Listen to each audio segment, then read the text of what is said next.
A history-making day, not only for television, but for the National Football League. It's obvious to me right now that the Jets just don't understand what the draft's all about. New York Giants, first-round selection, Lawrence Taylor. Charlie Casserly, if you're listening, I will sign as the 9th quarterback. The phone has finally rung for running back Thurman Thomas. I'm surprised we've all been talking about no quarterback, no Boomer Esiason. Wither the Boomer. I thought Detroit was going to take me.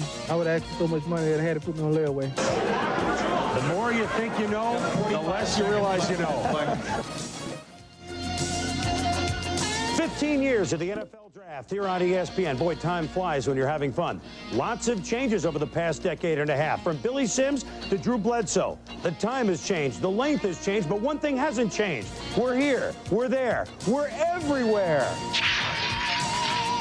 I'm Chris Mortensen with the Indianapolis Colts. They have the 2nd and 7th picks in the first round. They have a new draft boss in Bill Tobin, and I think they're going to have a new running back in Marshall Faulk. Hi, I'm Tom Jackson here in New England with the Patriots. Bill Parcells in the catbird seat with the 4th choice overall in the first round. Right now, his phone is ringing off the hook. There could be a trade before the draft begins. I'm Brad Nessler in Tampa, where for the 2nd straight year, the Bucs have the number 6 spot. If they don't trade down, look for them again to go to defense, and this time in the secondary, possibly Aaron Glenn of Texas A&M or Antonio Langham of Alabama. I'm Gary Danielson with the Arizona Cardinals, and the story here is Buddy Ryan is in charge. He's already brought in 2 of his guys, Clyde Simmons and Seth Joyner, and today he's going to be choosing defense. I'm Mark Malone with the Philadelphia Eagles. For the 2nd year in a row, the Birds have been hit hard by free agency, but they have 2 first-round picks in which to rebuild. A lot of holes to fill, but defense the priority. This is Fred Edelstein. For the 2nd consecutive year, the 49ers lost to the Cowboys in the NFC Championship game because they couldn't stop Troy Aikman and the Dallas offense. The 49ers' mission, rebuild their defense, and today they have 2 first-round picks to do it with. I'm Andrea Kramer at the Vikings complex, where Minnesota has 2 first-round picks for the first time in 20 years. And yes, another War Room cam will take you inside where the decisions are being made. This is Chris Myers with the Cowboys. Jerry Jones operating his first draft without Jimmy Johnson. Dallas wants to trade up to draft a pass rusher. We'll show it to you on War Room Cam. Hi, I'm Ron Jaworski at NFL Films. I'll open the NFL Draft Playbook to show you how today's top picks will fit in with their new NFL teams. Here on ESPN. 1994 NFL Draft took place from April 24th to April 25th, 1994 at the Marriott Marquis in New York City, New York. Annual selection meeting, as they call it in the NFL.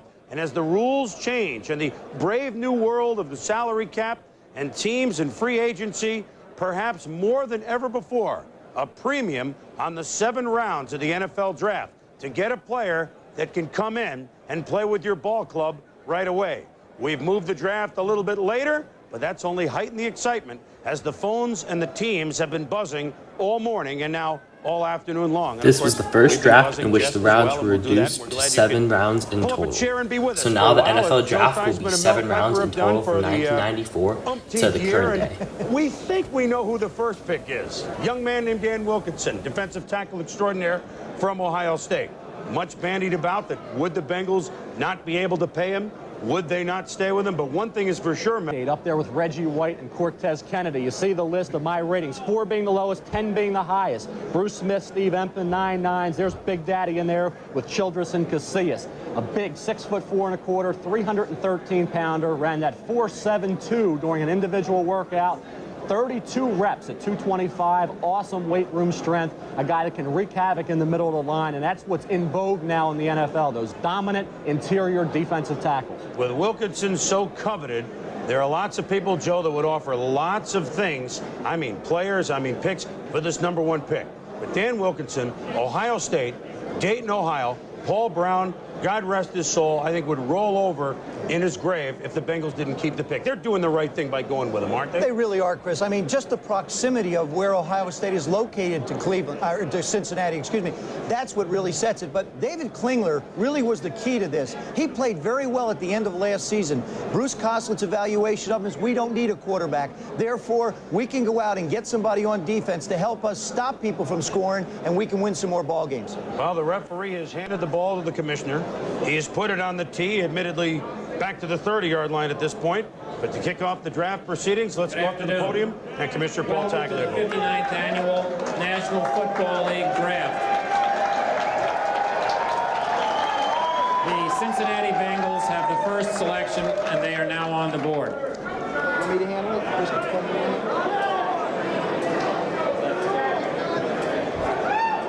Well, let's see here. I have 3 Dan Wilkinson cards right here. One is Cincinnati, one is New England, one is Arizona. Do we need to shuffle the deck? Now, in case you're new to the NFL draft proceedings, 15 minutes for every first-round pick is allotted. Somehow, I don't think the Bengals will use all 15 minutes. Matter of fact, the card is up to the commissioner. Let's check it out. The Bengals have selected Dan Wilkinson, defensive tackle, Ohio State University. Well, not a lot of suspense there as Dan Wilkinson, the top pick in this draft, going to the Cincinnati Bengals. However, the Bengals would go on to select defensive tackle with the first pick in the 1994 NFL Draft out of Ohio State. The Bengals would also have the first pick in the 1995 NFL Draft as well the next year. Have had dialogue going on and off. There have been various reports it stalled, etc. How tough will this be to get done? Well, it's going to be very tough, I think, Chris, because really, Lee Steinberg's history with the Cincinnati Bengals has not been a successful one from this standpoint of getting guys signed early. In 1984, Lee represented Steve Young. Cincinnati traded that pick. He had Jason Buck a few years ago. That was his first training camp holdout. Lee represented David Klingler. Klingler didn't report until August. And so I think that the Bengals are going to hold the line. Mike Brown is not going to be as creative as the New England Patriots were a year ago in terms of coming up with a voidable option or some creative money. I think that Dan Wilkinson, we're probably looking at a lengthy holdout already. It's April, and we're looking at a holdout probably till August or September. Well, Mort, on that contract note, the rules have changed with A, a salary cap, and B, a rookie salary pool. Steve Hempman, who went #1 at defensive lineman 2 years ago to the Colts, 4-year contract, $9 million. Doesn't look like it's going to be able to happen again for that sort of money, at least for Wilkinson. But as far as that sort of player, I guess he's right there with Hempman and maybe even more. He's worth it, Chris. I think he's a tremendous football player, a great one-on-one talent, a guy that can just destroy an offensive line. And you'll watch Big Daddy this year, only his 3rd year in the program. Started out, of course, as a redshirt freshman offensive tackle. You see the way he closes for a 313-pounder. Remarkable speed, 4.73 during that workout. People say he didn't get with the Bengals and refortify a defense that has been a sieve in recent years. You know, Mel, you also mentioned the fact that he's going to open up the opportunity for other sacks. I think one of the things that was so obvious in the Cincinnati Bengals is they just didn't have any production in their front line. Take a look at the depth chart and the sacks that were produced. John Copeland, 3. Crumry, 3. And you know Crumry's got to be right at the end. Fryer, 1. Hinkle, 1. You got 8 sacks out of a defensive front. There's absolutely no way they could not afford to take Wilkinson. He's just too valuable to what they need and addressing the need of this football team. No question, Joe. I think, you talk about trading the pick, and that was something that had been debated for weeks. If Seattle would have said, hey, Cortez Kennedy, 27 other teams, he's out there for a trade, what kind of offers would they have gotten in return? You needed a combination of 5 picks and players to make a deal. No way New England or somebody else was going to make that kind of offer. So Cincinnati has no recourse. They earned the right to draft the best player. Why do the rest of the league a favor and trade the pick? I think they did the right thing. Big Daddy will turn around that defense. Now, Wilkinson now becomes the 10th defensive lineman drafted since the merger in 1967. There have been 10 defensive linemen drafted with the #1 overall pick, and you see the other ones, some with moderate success. Bubba Smith, of course, had a nice career. Walt Patulski didn't quite work out. The 2s in Houston, Too Tall Jones in Dallas in '74. Leroy Selman, the first pick of the '76 draft, first pick ever by the Buccaneers, who's a great player. Kenneth Sims was not with New England. Bruce Smith, nothing more need be said with Buffalo. Russell Maryland made the Pro Bowl last year from Dallas. Steve Hempman, boy, we hope his 2 knees straighten out because he looked like a marvelous player for the Indianapolis Colts. And now Dan Wilkinson with the Cincinnati Bengals. So 10 defensive linemen with the #1 pick. The next most is the quarterback. That is 8. Well, we've looked at film, and then we've looked at film, and then we've looked at film. But what better place to look at film than at NFL films? Let's check in with our Ron Jaworski, who has more and maybe an interesting look at Mr. Wilkinson. He's, as they say, Rod, the real thing, eh? He is the real thing, and we do have a lot of film, as you can see, and I've looked at a lot of film. Wilkinson was a pick that had to be made. Larry Piccatello is coming to the Bengals from Washington, where they play the 4-3 defense. The defensive tackle is key to that defense. Let's take a look at Big Daddy in action. Here you'll see him, number 72, follow the arrow. He is quick off the ball, the rare combination of strength and quickness. Once he sees the gap, he has a nose for the football, a nose for the quarterback. But number one, he's going to have to stop the run with the Bengals. His only problem might be controlling his weight. Now we'll take a look at him, what he'll have to do when he takes over this tackle position, which is, we're looking at the Redskins now, where Piccatello coordinated that defense. He'll see he's on an island. He's got to get penetration.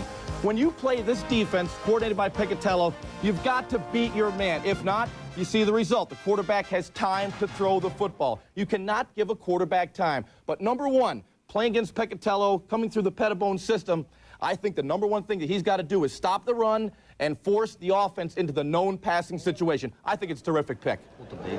What? Hey, Mel. All right, Ron, thank you. So Dan Wilkinson goes to the Cincinnati Bengals. When, and he will report when he will sign, is another question. The Indianapolis Colts are now on the clock.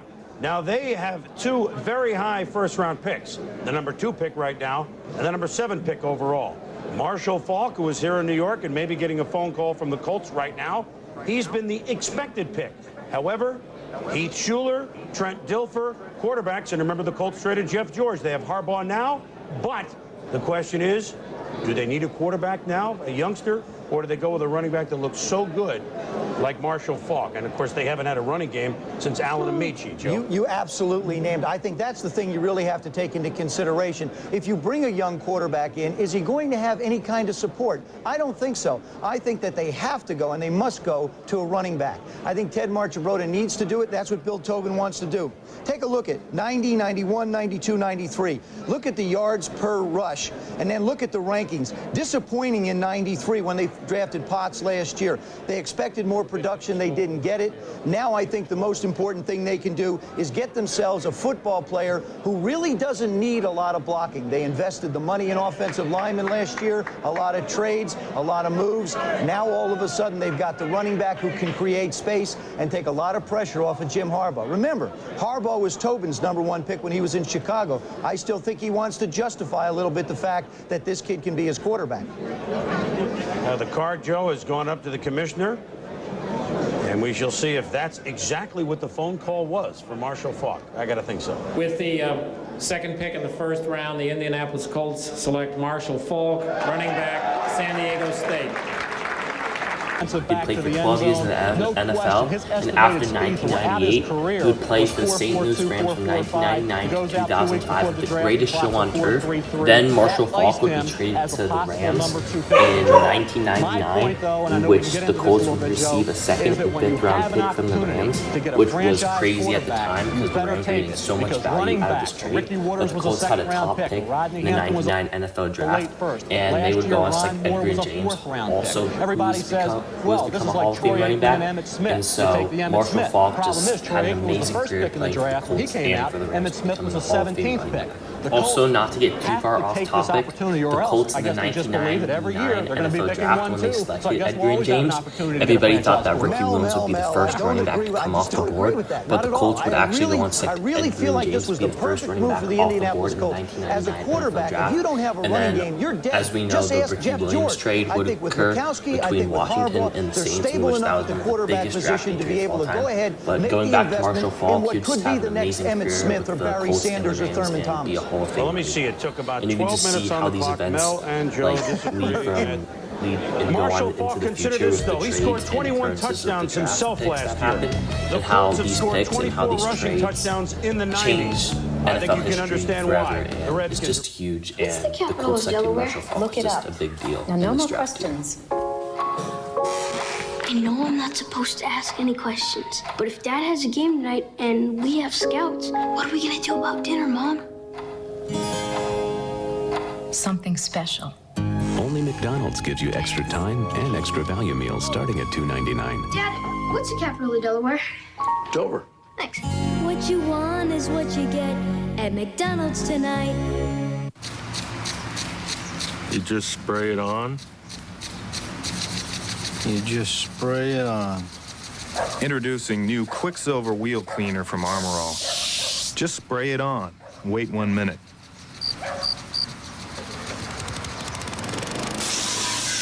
And everything from dirt to brake dust just sprays right off. That's it. That's it. New Quicksilver Wheel Cleaner.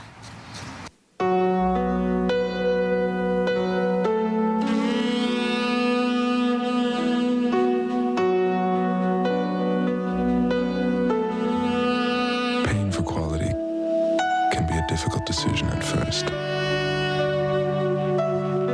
But over time,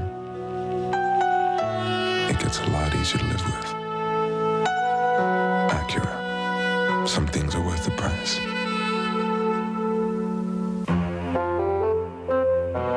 The time has finally come for the cordless power roller from Wagner. Now you control the flow of paint. So the Wagner power roller can cut jobs in half. Smoothly and evenly, it can cover areas twice as fast. And cleanup is a snap. So you can finish one job and do another. Get your hands on a real value, because the value of Wagner keeps on rolling. Well, I guess a couple of these Marshall Faulk cards now are not used. So don't call, I know, they're collector's items. I keep them. Marshall Faulk now going behind Dan Wilkinson. It's the first time in the draft that underclassmen have gone 1 and 2. What about number 3? Well, the Washington Redskins are on the clock. And with Mark Rippon gone and Norv Turner in and a whole new regime, you know they're going quarterback. Is it Heath Schuler? Is it Trent Dilfer? But first, let's go to Chris Mortensen, because after Washington, I mean, there's lots of scenarios. Everybody now looks at these two quarterbacks. Who can get up and pick? And Mort, you have an insight as to which way Norv and company, Charlie Casserly, are leaning for this quarterback selection? Chris, I think Norv Turner's got his Troy Aikman, and it's going to be Heath Schuler. They were open to Schuler or Dilfer, but really Schuler, the better athletic ability, big bones, stronger arm. And they were certainly willing to go with Dilfer, but now it's going to be Schuler, and Norv Turner can get going from this point on. All right, Mort, of course, we'll be back to you shortly, because there is a scenario, and you heard Tom Jackson talk about it at the beginning, the Colts and others trying to move up to that 4 spot to get the quarterback that Washington doesn't take. Who should Washington take, Joe? You've looked at these two young men extensively. Well, actually, Chris, I think either one of them would be very good. I would lean toward Heath Schuler. As a matter of fact, Heath Schuler made himself what I think will be the 3rd pick by getting a hold of Dan Henning, former head coach of the Atlanta Falcons and now the head coach at Boston College. His agent, Tom Condon, contacted Henning. He said, listen, I need you to put together a program to help this guy present his package to the National Football League scouts. It took 7 weeks. He managed to do it, had a great work ethic, put a great performance out. That's why he's going to go as I believe, the #1 pick for the Washington Redskins. Well, hail to the Redskins. With the 3rd pick of the 1st round, the Washington Redskins select Heath Schuler, quarterback, Tennessee. The New England Patriots are now on the clock. Well, Heath Schuler, now this is the first time the Redskins, Joe, have used the #1 draft pick. Now Washington, with the 3rd pick in the 1994 NFL draft year, wants to select the first quarterback selected in this draft, going on to select Heath Schuler, quarterback out of Tennessee.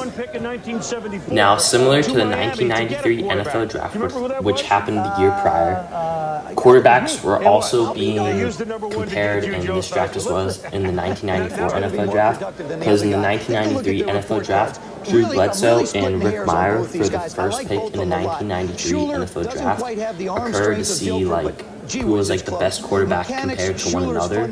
And as we know, in the 1993 NFL draft, the Patriots would go on to select Drew Bledsoe with the first pick, and the Seahawks going on to select Rick Meyer with the 2nd pick in that draft. And in 1994, it was a similar situation in which Heath Schuler and Trent Dilfer were being compared with one another in the 1994 NFL draft, and this led the way and paved the way to quarterbacks being compared today in the modern day draft, and how we look at quarterbacks even now today. This especially in the early first round of touch the passes, NFL draft. both of them between the short and the medium range about equal. Rollout ability, Schuler really can get out and create problems for a defense outside the pocket. The reload, that's when they start to go someplace, bring it down and go again. Schuler has the mechanics to make that a better throw.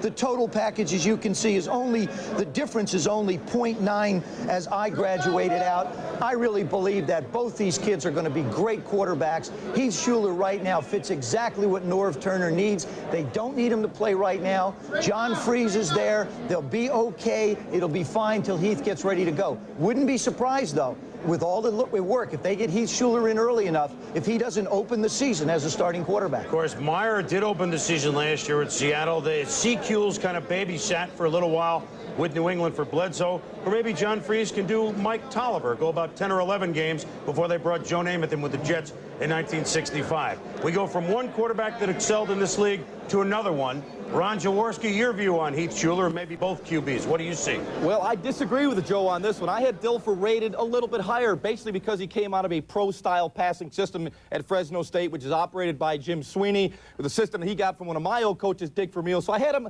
just by splitting those hairs a little bit. But with Schuler, you can't go wrong. And I think the one great thing he gives you is escapability. Let's take a look at him in action. Here you'll see Heath on the quick drop, his pocket presence and awareness and his hip rotation. Good ball extension, holds the linebackers, gets the head around real quick to locate the underneath coverage. Sets, good balance, good delivery. And I'll tell you, the main thing is the result, not perfect, but a completion. That's a tough throw going one way, turning, throwing back the other way. I think mechanically he is very sound. Now you see what he's going to have to do with the Norv Turner system. And here is Troy Aikman running that system. And what you're going to see here is the 5-step drop, the plant and the throw executed perfectly by Troy Aikman. But one thing we know, Schuler does have the arm. He's got the big gun. And to be effective in the Norv Turner system, you have got to be able to throw the deep out, which you've seen executed. And not only throw that deep out effectively, you got to throw that short post. And that's the one that is on a rope there at about 25 yards. Schuler can get it done. Norv Turner's got to be excited. All right, Jaws, thank you. And Heath Schuler now becomes the 7th player from Tennessee taken in the first round since '91. I mean, that is a boatload for the Vols. Second in that category, Notre Dame. We'll be back with more from the 59th NFL Draft. The Patriots holding the key to many. We'll be back.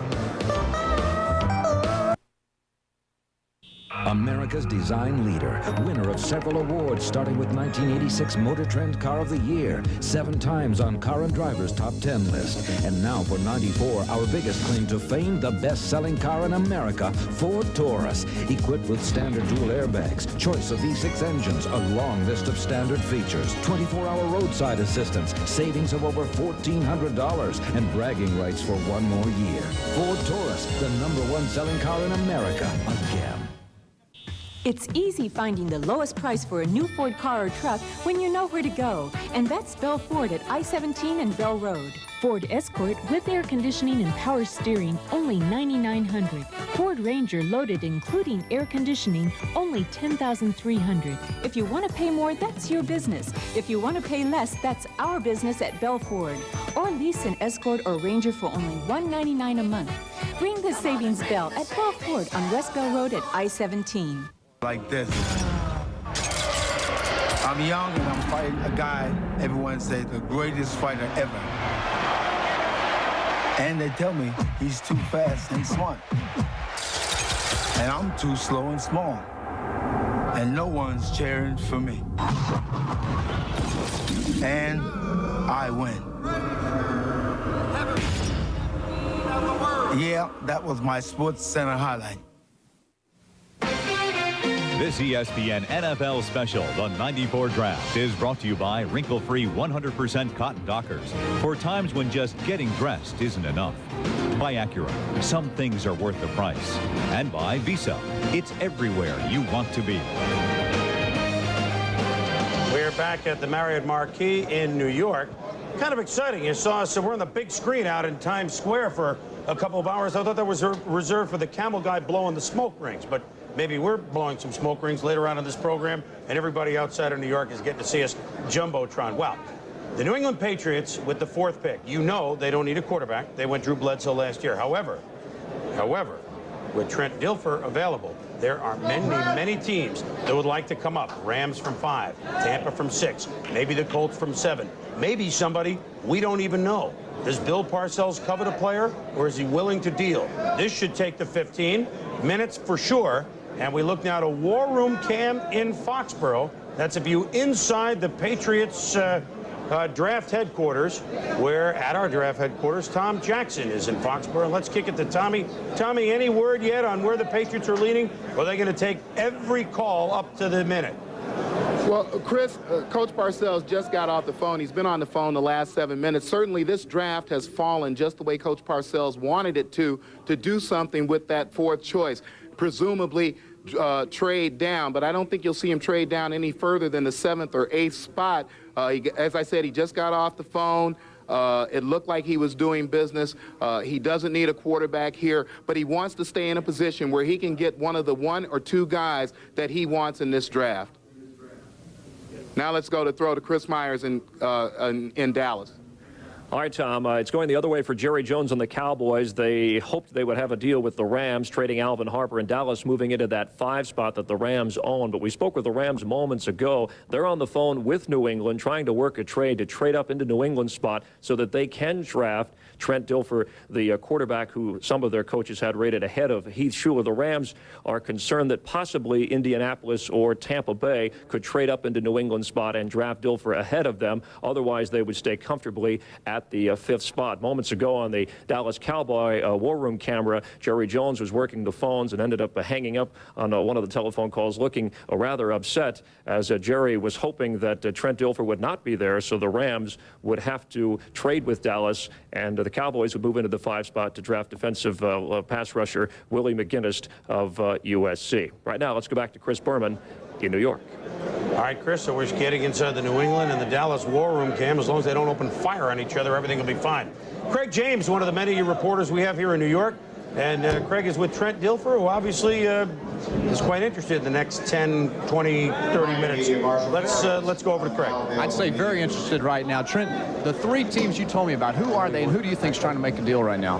Well, I would speculate it would be Tampa Bay, Philadelphia, and the Rams right now. I'm trying to see what they want to do and see how anybody the plans right now. Of those 3 teams, who would you say has the most interest? I really couldn't say that. You know, my position, my wife's position, you know, God's got a great plan for our life, and we're just going to sit back and wait, and we're going to be happy with wherever we go, and we're going to be very at peace with that decision. Your legs are moving a little bit. You nervous right now? I'm a little nervous. Yeah, I am. All right, boom. We'll see here in just a minute. All right, Craig and Trent, what a nice young man, and how ready is he to play in the National Football League? However, we know that New England, if they keep the pick, Mel, won't take Trent Dilfer. Let's look at your board. Who should they take? Well, you look at the top guys right now that are on the board. Of course, New England, problems as far as their defense is concerned. Defensive front group, front 3 is where the problem area lies. We're looking now at, of course, Trent Dilfer, no question the 4th best player. Not much difference between Trent at 4 and Heath Schuler at 2. I think Bryant Young is the next best defensive player on the board. He, though, is not in the size parameter that Bill Parcells wants. John Theory is, certainly Trev Alberts is, Sam Adams. A player that's not in this group, I think maybe a little overrated at this point, is Willie McGinnis, defensive end outside linebacker from USC. Continuing on down the line, you will find that there's a lot of players between 11 and 25 that are pretty much equal, and that's where the quality of this draft is for teams that are moving down. Less than 5 minutes left in the Patriots pick, but yet McGinnis is the name that we hear, not only with New England, but others that want to get up either to this slot or very, very close. Willie McGinnis, USC. You say he doesn't quite project. What do you see him as, Joe? Well, he's one of those tweeners. I mean, you look at the size of, you've got to have somebody who can put pressure on the quarterback. You need people who can put ball in the end zone. You need people who can go get the quarterback and stop him from getting there. For example, Willie McGinnis, 193 tackles, 48 for losses. The key there is 48 for losses, 29 sacks. That's what Bill Parcells wants to get out of his defense. He wants somebody who can disrupt the other team's offense. That's why this guy, I tend to think if he keeps this pick, that's the way he's going to go. I personally think New England's out of there. Well, they may be out of there, and one of the teams that's talking to them right now, the Tampa Bay Buccaneers. The Bucs have Craig Erickson at quarterback. they may very well look for Trent Dilfer. Let's check in with Tampa Bay to Brad Nessler. They working the phones down there, Brad? Yeah, they are right now, Chris. As a matter of fact, they worked the phones for about 10 minutes earlier, and then Sam Weiss wrote down a few things, tore up the piece of paper, threw it away. Back on the phone now. Maybe he's got a fresh piece of paper. And talking with him yesterday, though, he says he's happy with Craig Erickson at quarterback. Casey Weldon, he thinks, will help be a backup, and they want to bring in a veteran, maybe Jack Trudeau, Billy Joe Tolliver, maybe even Mark Rippon. But he said to me yesterday, too, you got to love a guy like Trent Dilfer, and if you get an opportunity to move up in that number 4 spot and take a franchise quarterback, you've got to look at it. And so right now, as you take a look at our War Room cam, Sam Weiss is on the phone, and he is the man that will make the final call. And we'll find out momentarily whether or not the Bucs are going to move up, Chris. All right, Brad, but one thing that Sam may not have going for him, and we can be frank here, is that he said that this would be a playoff team this coming year. The Bucs obviously have drafted very high in this draft show year after year after year. And so he may not have the luxury of drafting a young quarterback. The quarterback, Dilfer, may be there, but, Joe, he may not be around. So does that sway him against it, perhaps? No, I don't. You're not going to get anybody to think that they're not going to be there, Boomer. I think any coach that's looking at this draft or looking at their football team, they're trying to fill a need right now. I can go out on a limb, and probably as far a limb as I could get to. Sam might have a shot at the playoffs. I mean, the Central Division in the NFC has certainly gotten better, but you never know. They could knock each other off. There's a lot of parity right there now. He's added some real quality. It's a question of how far Craig Erickson moves in his development as a quarterback in his second year. You talk about a team adding some quality and changing. The New England Patriots, with the advocacy of free agency and with the way that the AFC is standing, this is a team that has made some major moves. Well, they're hoping to catch some lightning in a bottle with Blair Thomas, but Bill Parcells gets some guys that played with him when he was with the Giants, like Myron Guyton, like Bob Cratch. Ricky Reynolds moves right in and starts at cornerback. There are other players that Parcells either has or may have before this thing is all over. The New England Patriots, who won their last 4 games, and if you remember, they knocked the Dolphins out of the playoffs with that great game at the end of the season. This is a team on the definite rise, and Bill Parcells wants a guy that can come in, step in, and help this team maybe get over to 500 and maybe, just maybe, think playoffs. Here comes the card. Let's see what the Patriots have elected to do.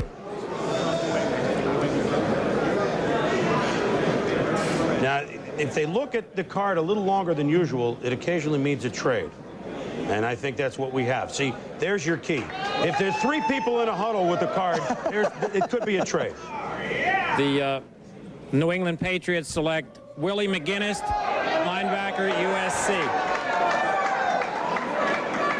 Like I said, if 4 people huddle with a card, that's an obvious sign that it's a trade. With only 3, obviously, they did not.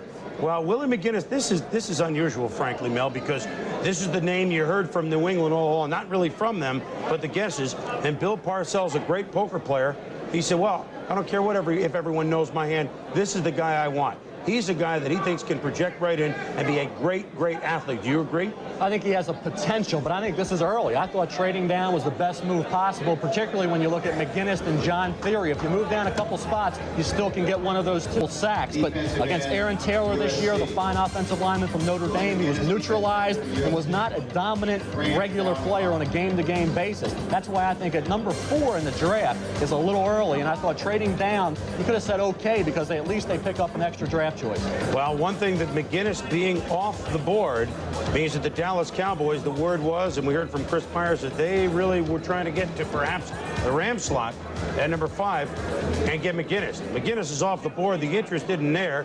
Looks like the Harper trade is gone. The Rams are now on the clock. Do they take the quarterback, Trent Dilfer, California kid, go to a California...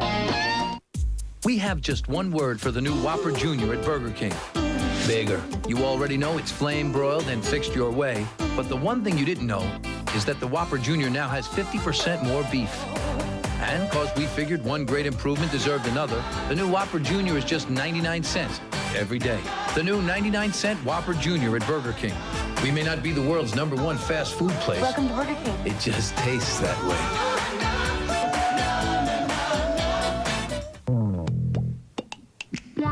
I'm playing Pete's Comedy Pagoda tonight. I'm staying here at the Super 8 Motel. My favorite place. I love this room, don't you? Super 8 rooms are always affordable and roomy. And Steve, what a great TV. Just like mine, except this one works. 4 more hours to showtime. Okay, new joke. That's funny. No, it's not. Super 8. 1-800-800-8000. Over 1,000 affordable, comfortable locations nationwide. Life's great at Super 8. In business, there never seems to be enough of it. And the last thing you can afford to do is run out of it. Time. So rest assured, Delta Airlines will help you make the most of it. With over 4,900 flights a day to over 300 cities around the world. And best of all, we'll make sure you arrive relaxed and refreshed with plenty of time to spare. Delta Airlines. Back in New York, so the Patriots have gone defense in the first round for the first time since '90 when they drafted Singleton and Agnew. Kenneth Sims, a #1 pick in 1982, so they're hoping that Willie McGinnis makes more of an impact than certainly Sims and maybe Ray Agnew, who's had some moments. Let's go to Ron Jaworski and see how he thinks McGinnis fits in with Bill Parcells' defensive scheme. Jaws? Well, Chris, this is a pick that I had. I had McGinnis going #4 to New England. And really, I thought it because he is an impact player. He makes things happen. And knowing Bill Parcells, we know what Lawrence Taylor did. Let's see what McGinnis can do. You'll see him right here, the arrow pointing to him. Boy, he gets off the ball. That's the #1 thing. Up the field, he's thinking one thing, pressure the quarterback, and you'll see it right there. The one thing the Patriots need is pressure on the quarterback. McGinnis brings that as part of his repertoire. You'll see him here, right up the field. Good swim move, arm over. This is a pro-type move, and he's executed at USC. This is a guy, again, thinks sack, thinks get the quarterback. Parcells has to love that. Here you'll see another pro move. Charging up the field, the headbutt, and then the spin. I'll tell you, a la Lawrence Taylor, the result, a sack. This guy can play the game. Here you'll see what he has to bring to the Patriots. Pressure on the quarterback. We see the Patriot linebacker here. The ball is snapped after the motion. Again, what you have to do is put pressure on the quarterback. Boom, stop cold. Here you see Klinger in the pocket, all kinds of time, throws the ball. The Patriots did not get pressure on the quarterback. And the one thing that I like about McGinnis, he plays the game nasty and mean, the way it should be played.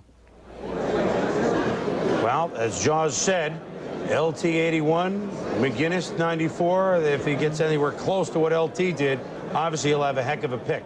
The Rams are on the clock. We've got about 10 minutes to go for them. And they got to look hard at quarterback, although they have spent big-time money for Chris Miller, who, if he stays healthy, can be a big producer. Miller, of course, late of the Atlanta Falcons. For word on the Rams pick, let's check in with Dallas and Chris Myers. Any news, Chris? Yes, we spoke to the Rams moments ago, and they're intertwined with Dallas. The Cowboys really cut both ways. Trent Dilfer will be the Rams pick. According to the Ram coaching staff, it's Chuck Knox's call. It's what he wanted to do, despite the signing of Chris Miller. What this also means is that the Rams have ended conversation with the Cowboys for the trade of Alvin Harper, which would have moved Dallas to the 5 spot, and they wanted to make that move to draft defensive end Willie McGinnis. And the Cowboy reaction in the war room was less than popular when the announcement was made that New England actually made the choice of the player that they were trying to trade up to get. So now the Cowboys are stuck at the 28 spot. No word on if they'll move up for another defensive player, but the Rams expected to announce Trent Dilfer as their choice. Let's go back to Chris Berman in New York. Chris, I don't know if you're still there. Any news now that the Cowboys, the next slot they might look at, although it's old friend Dave wants that at Chicago. There was some news that might be the next place that Dallas may try and get up and make a pick. Any word on where along the line they may try and move up? Jerry Jones said inside the top 10, which might be Cleveland at number 9. Remember, the Browns thought they had a deal for Alvin Harper, so that might be the next stop for the Dallas Cowboys behind McGinnis, their next top defensive player. So that could be possibly a move. And one other thing I should mention about the Rams, Chris, although the Harper situation is off, the Rams are negotiating with Oiler wide receiver Haywood Jeffries, who they attempted to sign once before, and he turned down one of their offers. So right now, Jerry Jones will probably still work the phones and trade up, and the Rams are ecstatic that Trent Dilfer was there. When the day began, they never thought they'd get him. Chris? All right, Chris, thank you. We go from Dallas up to our studios in Bristol for some more insight from Hank Goldberg. Hank, word on the Rams? Anywhere else along the line? Well, let's go back to Houston again, where they're also talking about Kevin Donnelly. Remember, the Rams made him an offer. Houston matched it. They still want him. Word is that they will swap second-round picks and also take Donnelly. Everybody thought that the Rams needed offensive linemen, so that would give further support to the theory of Dilfer or maybe even a defensive back like Aaron Glenn going to the Rams in this pick. All right, Hank, we'll keep tabs on it. And, guys, and Alvin Harper, I mean, this was rumored for a long time that, of course, he's a restricted free agent. So if the Pittsburgh Steelers had signed him for a couple of $1 million or whatever that would have been, they would have had to give up a 1 and a 3. That's pretty rich, even for a guy as productive in big games as Alvin Harper has been. Then we moved along the line to maybe the Rams. Of course, the deal was all but done with the Cleveland Browns a couple of days ago, and then depending on whose version you believe, an extra pick was thrown in. Dallas says Cleveland wanted another thing. Cleveland says Dallas wanted another thing, but whatever happened, Alvin Harper right now still a member of the Cowboys, and I got to think that he's been played like a yo-yo. I mean, that's going to happen now in this day and age.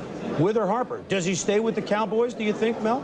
He doesn't want to. I think when you look at the Cowboys, I don't think they really cared about losing Alvin Harper. They knew if he went to Pittsburgh, they get a 1 and a 3. If he goes somewhere else, they get a high pick in the first round. Sure, they may have wanted Willie McGinnis, but there are other good defensive players still on the board. I think they wanted to accommodate Harper. He didn't necessarily want to go to the Rams. He wanted to go to Cleveland. We'll see what can happen there. My point, getting back to Bill Parcells, was, you know, with the Willie McGinnis pick, if you're going to take a Willie McGinnis, you fell in love with that player, obviously, which is a big mistake a lot of coaches make. General managers very rarely make that mistake. Head coaches do. That's why in New York with the Giants, George Young always had the final say along with Tom Boyster. That's why Rodney Hampton was a Giant, not Darian Connor like Bill Parcells wanted. Here, I think you fall in love with Willie McGinnis, you set your sights on him, you end up hearing teams may want him, so you feel like you're secure at number 4. I think moving down would have been the best move here possible for the Patriots.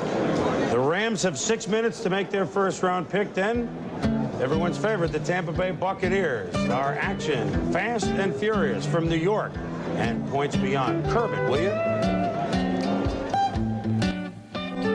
Airbags, seat belts, and anti-lock brakes, child safety seats, careful driving, and a set of Michelins. Hi, my name is Natalie Niesner with MCI, and this is Nancy Beard, one of our MCI customers. Nancy, why did you choose MCI? I was with AT&T, and I made the switch for the savings. It makes a big difference, and I get top-notch service. Nancy, tell us, are you saving with MCI? Yes, my total savings with MCI versus AT&T's Reach Out America comes to $100 per year. She's a thrift shopper.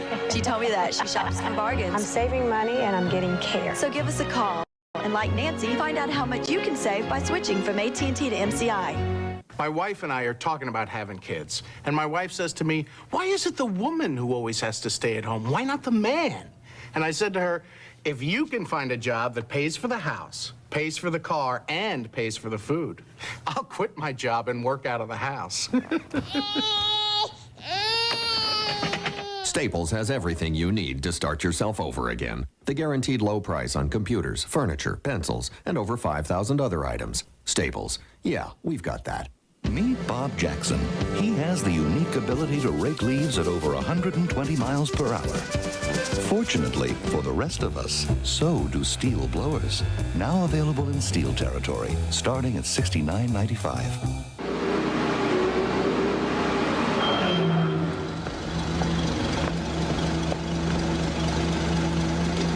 These guys got to start brushing their teeth.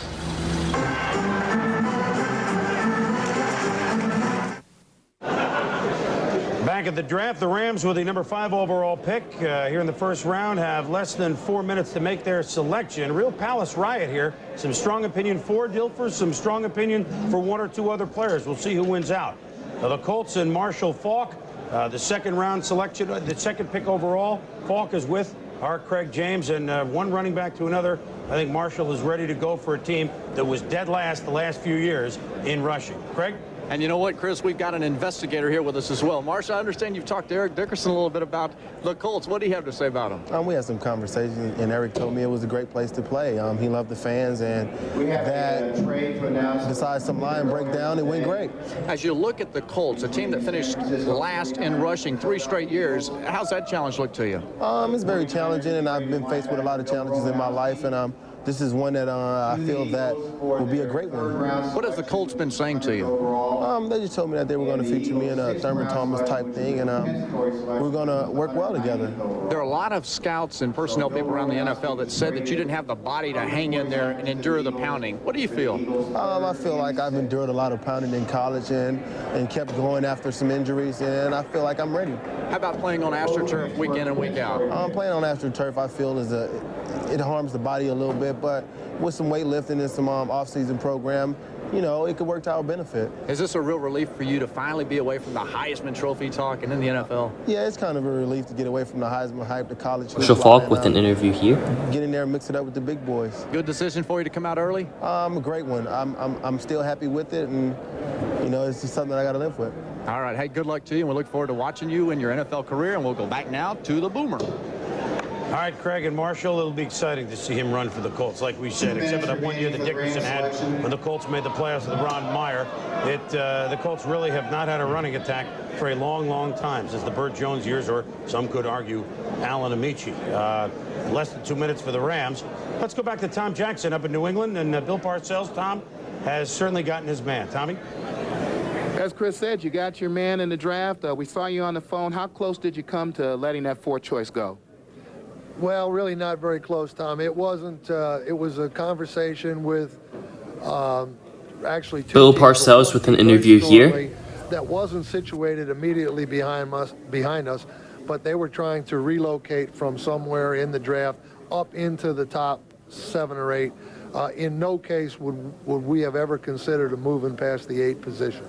So unless someone could have gotten up in there and made us a deal where we felt like we could get a defensive pressure player, then we weren't making the trade. So, you know, we think we got a defensive pressure player. What is it that's most attractive to you about Willie McGinnis? Everybody said you were sold on him early. Well, you know, he's a lot taller than you were when you were playing outside linebacker, and he runs a lot faster. Thanks, Coach. Let's go back to New York. Tommy thought he'd get out of the firing line by being away from us and going up with his friend Bill Parcells.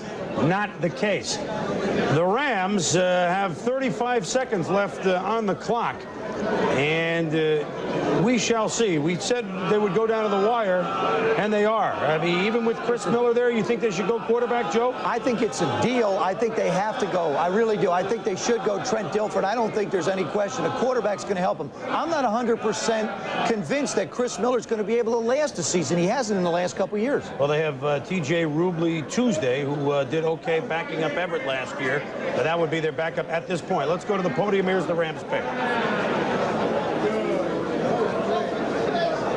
The Rams have made a trade with Indianapolis, and as a result of the trade, which I'll outline in a minute, Indianapolis has selected Trev Alberts, linebacker from Nebraska. This was a huge draft day trade at the time, and I'll explain the details later on in this video, so stay tuned for that. But the Colts go on to then select Trev Alberts, trading up for the 5th pick in this draft, and the Rams would then receive picks from the Colts for this trade, but the Colts would go on to select Trev Alberts, and the Rams would gain later picks in the draft. So now the Colts drafted the 2nd pick in the 1994 NFL draft, and now the 5th pick in the 1994 NFL draft. So this is just a huge trade at this time. This also helped lead to the iconic Bill Tobin and Mel Kiper Jr. draft day moment. Come up, and Trev Alberts, a just marvelous linebacker from Nebraska.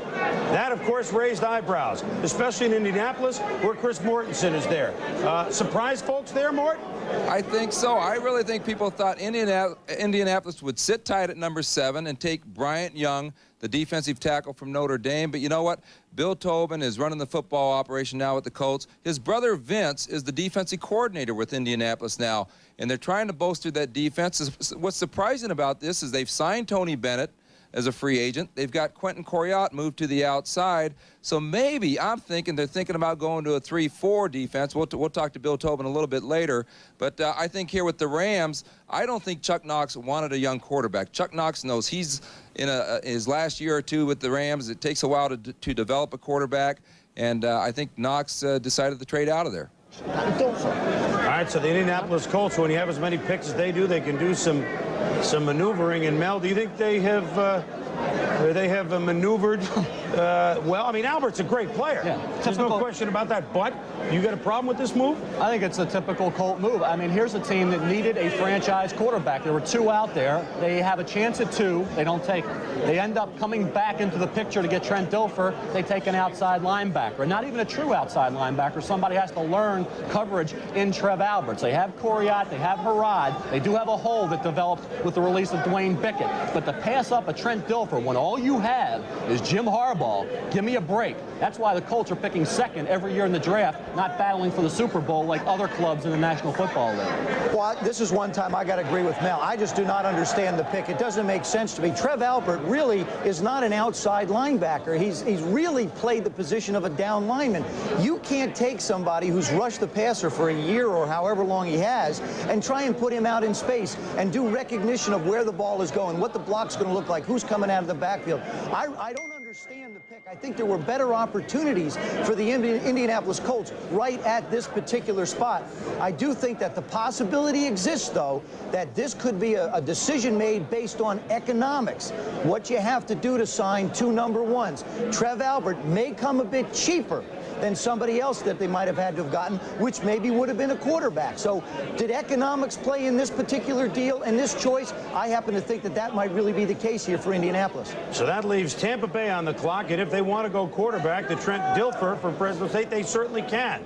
Trent is with Craig James right now. What's he thinking, Craig? I don't know what he's thinking. Was Santa Claus waiting on him ever this exciting? I don't know, man. This is amazing, huh? I knew it'd be exciting, but not this exciting. Have you had a lot of conversations with Sam Weiss or the Bucs? Yeah, I've talked to him a few times. I think they have a definite interest. I'm not going to say I guarantee they're going to take me next, but with what's happened so far, I'm not going to predict anything. So you are surprised? Oh, very surprised. Yeah, we thought for sure it would be either Indianapolis, Washington, or L.A.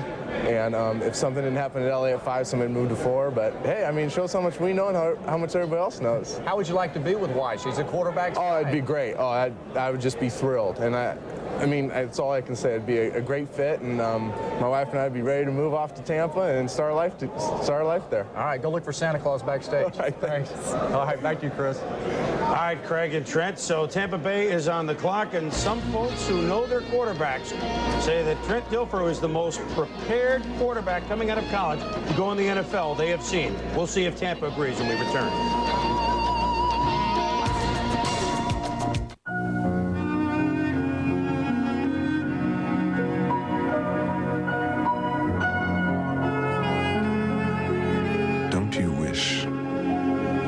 This comfortable with all your decisions.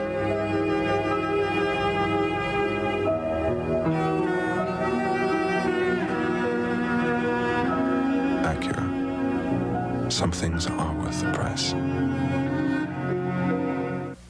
When you come to a Pep Boys Super Center, you'll be amazed by its size. They've got over 24,000 items, all with brand names you know and trust. Many with lifetime warranties.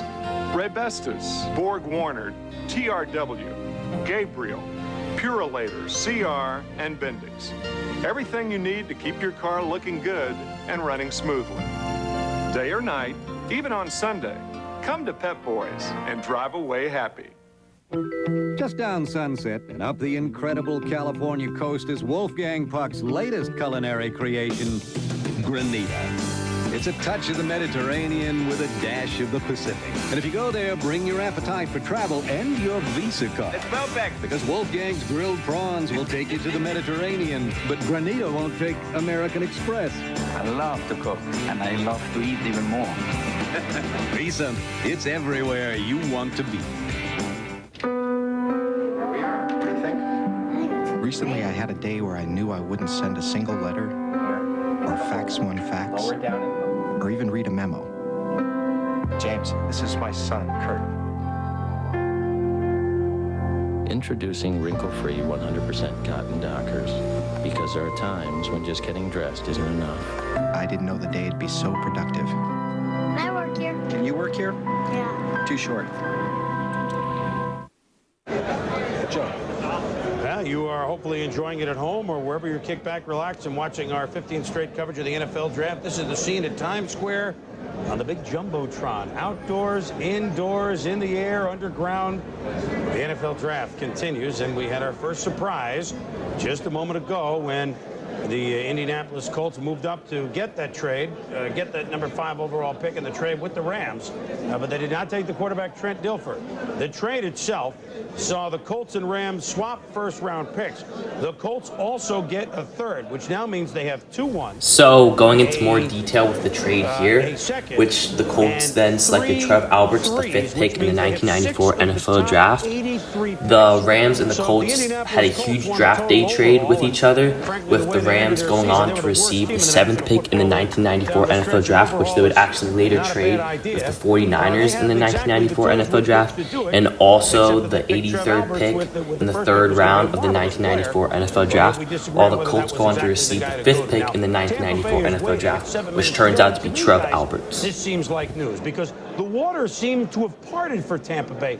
You figured the only way they could assure Dilfer was to make a trade to, at best, New England, at worst, the Rams, and here they are at 6, and it's opened up. Are they considering anything else, Joe? Well, Boomer, I don't really think they were in a position to want to consider anything else. This whole thing, whatever Sam Weiss did last night, whoever he prayed to, whatever he asked for, he got it granted. He'll take Dilfer here. I don't think there's any question about that, because that's really the quality of the individual, the quality of the position. It's amazing to me that the Indianapolis Colts went out of the spot not to take Dilfer. You know, Trev Alberts, a good football player, but I really think what you saw in Indianapolis, you saw Bill Tobin making a statement about the way he wants to build the Indianapolis Colts. This is his football team now. He's going to do it his way.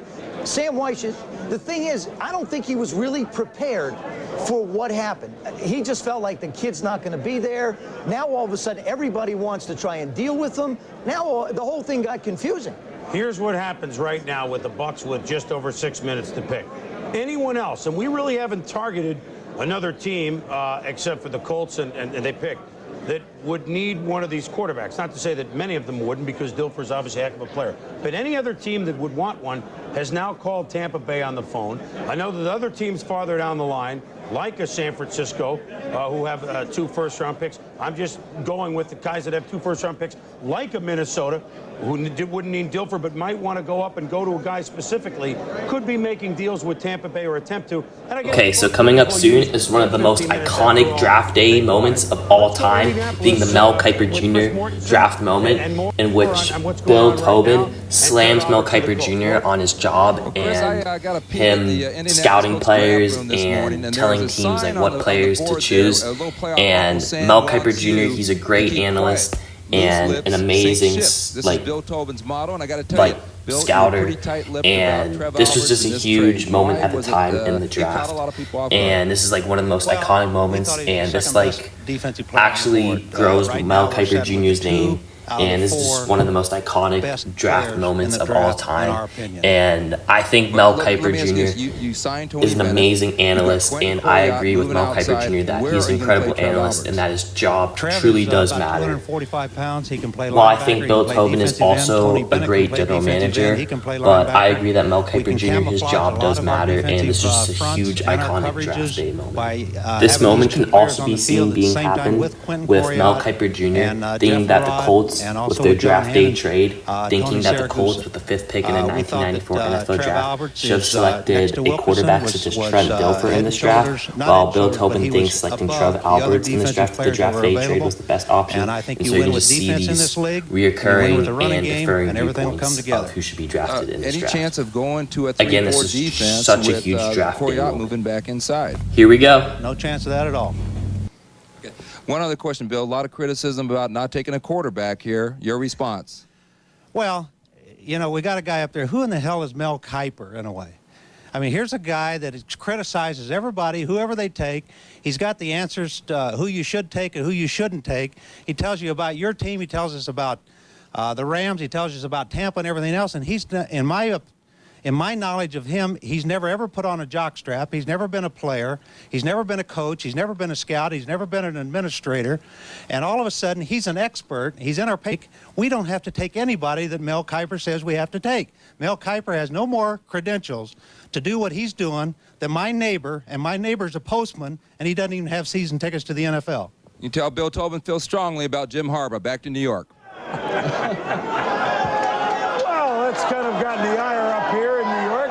First, though, let's get the pick. Oh, by the way. The Tampa Bay Buccaneers have made the 6th pick in the 1st round, and they've selected Trent Dilfer, quarterback, Fresno State. Well, they took their time, didn't they? But the Buccaneers have gotten their man, Trent Dilfer. He's ready to roll. And he is here in New York, all smiles. And there you're looking at the war room as the Buccaneers have hung up all the phone calls, and Trent Dilfer's going to Tampa Bay, which leaves the Rams on the clock, which leaves Mel Kiper. And Bill Tobin, obviously, not going out to dinner tonight. Well, Chris, I'll tell you, I'm secure in my position. Obviously, Bill Tobin is not very secure in his position to have a response like that. I have a right to my opinion. He has a right to his. The bottom line is when Bill said Alberts was the 2nd best defensive player in the draft, that's not a surprise. Obviously, John Theory from Alcorn State's probably not on their board. No small college player is on Bill Tobin's board. When he was with Chicago, he selected one small college player all the years he was there. Johnny Bailey from Texas A&I in the 9th round. Obviously, the Pac-10, Big Ten, ACC is all this guy looks at. To me, it's a mistake. You cannot go with Jim Harbaugh and pass up Trent Dilfer. Forget it. That's why the Colts are the laughingstock of the league year in and year out. April 24th, 1994, a day that will live in infamy. At least according to Mel and Bill. We'll be back with the Rams in a moment.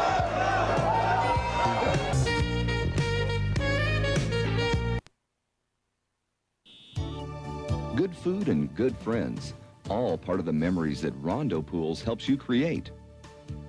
With help from your personal designer, there's a Rondo pool that will fit your yard, lifestyle, and budget. More than just pools, Rondo helps build confidence. From fully functional spas to refreshing cascades, our pools lend themselves to leisure and relaxation for the entire family. Remember, not all pools are created equal. Rondo Pools, there is a difference. Own the curves. Own the streets. Own any new Kawasaki with 90-day no-pay financing. 90-day, no pay, go play. For a limited time for qualified buyers. Only at participating Kawasaki dealers. Valley Kawasaki, 16251 North Cave Creek Road in Phoenix. Official 1994 NFL Draft Trading Card personally autographed by #1 draft pick Dan Wilkinson. Each card comes in a lucite holder with an engraved nameplate and a certificate of authenticity from the Scoreboard, the NFL's exclusive licensee for certified autographed memorabilia. The NFL Certified Collectible sticker is also a part of this package. Don't miss this opportunity to be among the first to pick up the first autographed collectible from the NFL's newest superstar. Call now to pick up this once-in-a-lifetime collectible from the NFL Draft. Now, welcome back to New York as Bill Tobin has jumped ahead of Mike Hickey on Mel Kiper's Christmas card list. Let's now move down to Tampa Bay and get the word from Brad Nessler. Brad, Sam Weiss has gotten his man, and the guy's ready to step right in. Brad?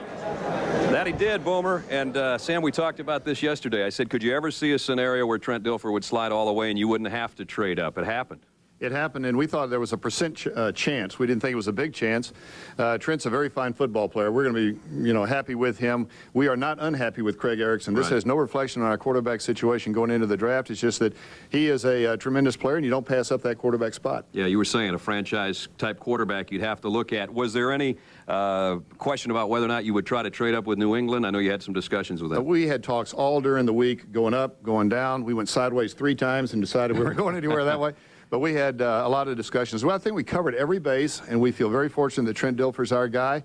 His lovely wife, Cass, is probably his best asset. I hope we can make that that Buccaneer uniform one, too. Well, nobody can break down a quarterback better than you. Let's take a look at Trent Dilfer, your newest Tampa Bay Buccaneer, and give us your thoughts not only on his physical part of the game, but what he'll bring to the table for you. Trent Dilfer is a good-sized quarterback, very strong arm. As you can see, the ball is a high release. The ball's going to clear a lot of outstretched defense, but laying the ball off. He's got an arm that keeps the ball out of the air very long. And what I mean by that, the pace on the ball is very good, and the ball still lands soft. It's not a hard catch to make. Now, with Trent Dilfer coming in, the thought was you'd try to go after a veteran quarterback as a backup. Does that change your thinking that you have 3 young guys instead now? I tell you, this is too fast to ask me that. I'm not that smart. I don't know whether we do or not. We have talked to a couple Right of after the Mel Kiper Jr. moment, the Buccaneers actually go on to select Trent Dilfer, quarterback out of Fresno State, with their pick, with the 6th pick in the 1994 NFL Draft, reasserting this iconic moment with Mel Kiper Jr. here. And with Trent Dilfer being selected by the Buccaneers, this is a great pick by the Tampa Bay Buccaneers at this time. The Colts drafting Trev Alberts was also a good pick. The Buccaneers selecting Trent Dilfer was a great pick with, again, Trent Dilfer and Heath Schuler being compared early on in this draft.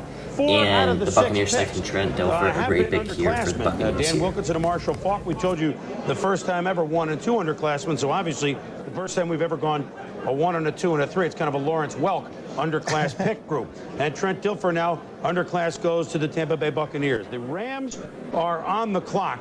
And there is Trent Dilfer with, I don't think he's going to wear number 1, or maybe he could, but he needs a couple of numbers to fill out. He's a big kid, 6'5", from Aptos, aptly named for Aptos, California. And now he goes, stays in the sunshine with Tampa Bay. All right, with the Rams on the clock, and they have under 9 minutes to go. Let's go back to Indianapolis, and Chris Morton says, is the shrapnel settled yet, Chris? I'm dodging them right now. I tell you, the Rams here, you know, they did sign Chris Miller. He is somewhat fragile, and I think they need a blocker. You know, they could be looking at Aaron Taylor here of Notre Dame, an offensive lineman, or they could go to defense. Aaron Glenn, a defensive back, highly rated by the Rams, also gives them a return man, and we all know that punt returns are going to be big in the NFL this year. Let's go to Dallas with Chris Myers right now. All right, Mort, the Ram draft room is in disarray, as one member of the organization told me that when they were on the clock before, Chuck Knox went into a room with a club official, came out, announced the trade, and shocked members of the staff by not taking Dilfer and making the pick. And in his words, moments ago, the Rams weren't sure what they were going to do with their selection. It should be pointed out that last year, when the Rams tried to trade up to draft Garrison Hurst, then that didn't work out, that some questioned whether Jerome Bettis could play tailback. Chuck Knox said, no, let's go with him. He's our guy. He can do that. And he ended up having an outstanding year, being Rookie of the Year for the Rams. But there may be a power struggle going on with the Rams now, as Mort pointed out earlier, and as evidenced by the shakeup in their pick and not drafting Trent Dilfer. We'll be keeping an eye, too, on the Dallas Cowboys here in the War Room. It's a little bit slow since the Alvin Harper deal fell apart. Let's go back to Chris in New York. All right, Chris, so the Rams now on the clock with the Seattle Seahawks coming up next. You know, there was some suspense, and I know it may not have been big to you out there, but you have room, and I'm not going to explain everything right now. We have time, but the San Francisco 49ers needed to make some room to give themselves enough room under the cap, get rid of some salary, so they could even enter the draft fray today. They have done that. They have traded their... Now, this was another trade in the 1994 NFL Draft, with the 49ers trading their 3rd-round pick and their 6th-round pick for Eagles' Bo Romanowski linebacker. In exchange, the Niners get a late 3rd-round pick, the 100th overall, and a 6th-round pick. So that now clears them with enough room to certainly draft today. With these extra picks, they'll have to do 1 or 2 more things to use all of their selections tomorrow, but that's something we'll get into later. Romanowski, linebacker, to the Philadelphia Eagles. All right, Mel, the Rams now on the board. Let's take a look at yours. Where should they be looking for value? Well, they've positioned themselves, Chris, to go, I think, defensive back. I agree with Mort. I think Antonio Langham, Aaron Glenn would be 2 of your best players on the board. Certainly if they want to go offensive line and start surrounding Chris Miller by a better group up front, and Miller is coming off the injury, Aaron Taylor would be a possibility. So I would take Antonio Langham at this point, cornerback from Alabama. He didn't run a great 40 time during his workout, but on game day at Alabama, he showed up and made a lot of big plays, and I think that's what the Rams need at that cornerback position. All right, Joe, where do you think the Rams should go? I mean, this is a team that, well, it's drafting low again. Well, I think the obvious here is, it was obvious in Indianapolis. I'm not going to say anything, but Bill Tobin has gotten the people that he thinks that he needs to build his football team. Chuck Knox likes to run the football. Everybody knows that. He got the nickname of Ground Chuck. Therefore, I really think that an offensive lineman, with the age of Jackie Slater and the things that have happened in the offensive line, I believe that a good, sound, solid pick to protect Chris Miller would be an offensive lineman right here. Defense, I think there's going to be some defensive defensive backs down the road. I don't think he necessarily has to make that move right now. I think the O-line is the place he ought to go. It's a good pick. It's a sound pick. Let me do some cleaning up, too, since we've got some time here with 5 minutes plus with the Rams to pick. Let me explain a little bit what we were talking about in caponomics, and again, we'll get more into this later on.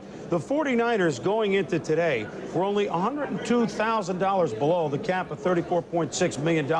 You need, if you have signed less than 51 players, which the Niners now only have 39, and actually minus Romanowski, that's now 38, you need $108,000, the NFL minimum, to draft every player. Well, obviously, $108,000 is more than $102,000, so unless the Niners had made some sort of a deal, relief, and gotten rid of a player or at least cleared up some money on their salary situation, they would not even be able to participate in the draft today. There's no other team under this situation, so now we can safely report all 28 teams will be able to participate in this, the 59th NFL Draft. We'll be back. Walter Payton puts it on pasta. Payne Stewart, blackened salmon. Dan Marino wings. So what do you put it on? Yow! Tabasco. Every year, American business wastes millions of dollars on international calls by using the wrong long-distance company. Now you don't have to waste that money. Introducing MCI's Proof Positive Worldwide. Save up to 50% off typical international calls around the world. Call by June 30th and get 1 month of free long distance. Call MCI now and put your money back in your business. What tire do you trust in the wet? A tire that removes over 2 gallons of water per second from under the tread. The all-season MX4. Another engineering splash from Michelin.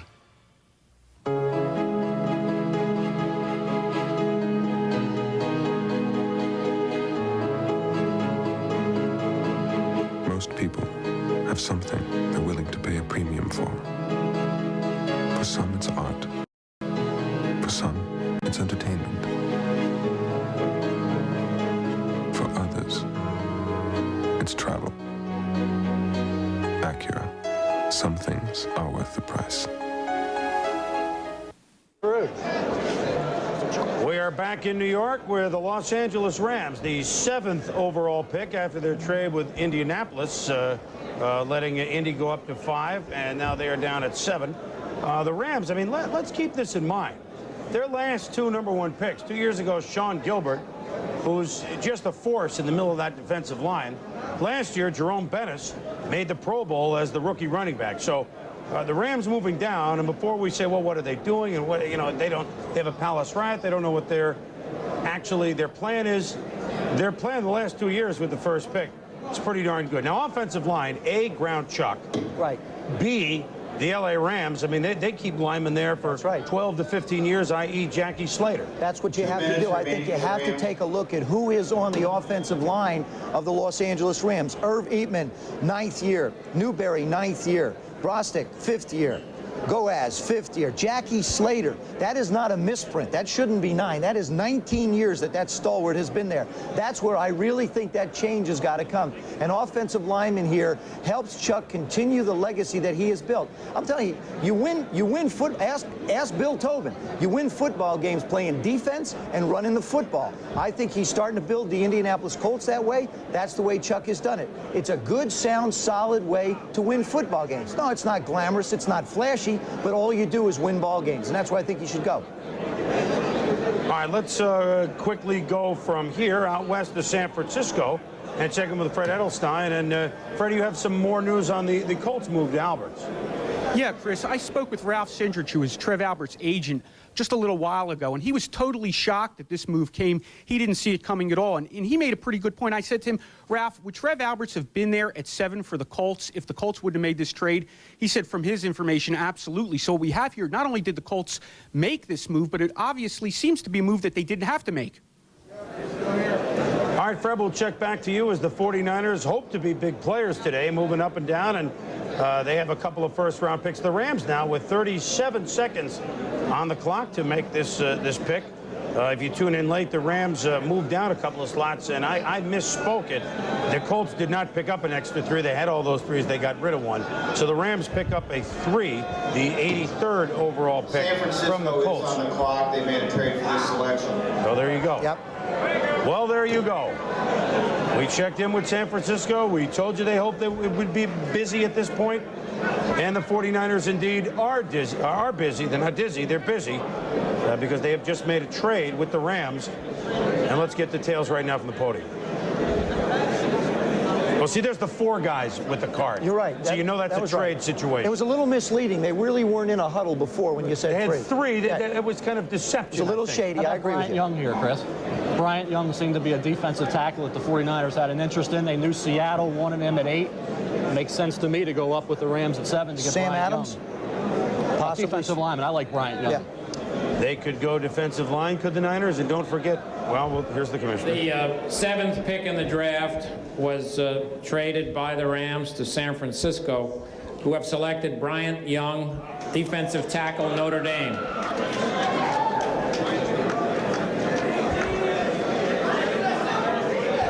Well, we'll get the rest of the details on that trade in a moment, but as you suggested, Bryant Young, who you know exactly what you're going to get. Bryant Young has the motor running all the time. He's ready to step in on the inside along with Dana Stubblefield, one of their 2 first-round picks from last year. And all of a sudden now the 49ers, who were really hurt, especially along that defensive line, as you know, George Seifert likes to play the 4, the 5, the 6 guys and rotate them in and out.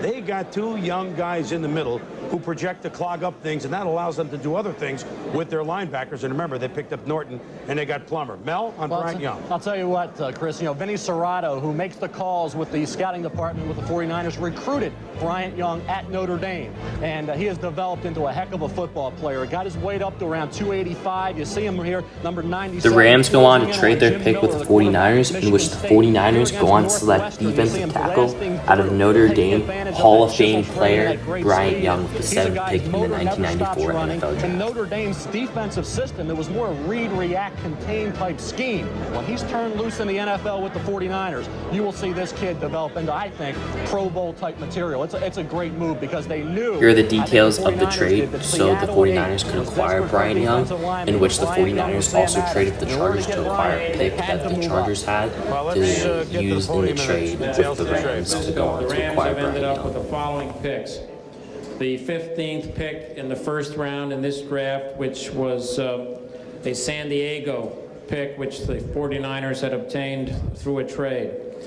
The 56th pick in this draft, which is San Francisco's own 2nd round pick.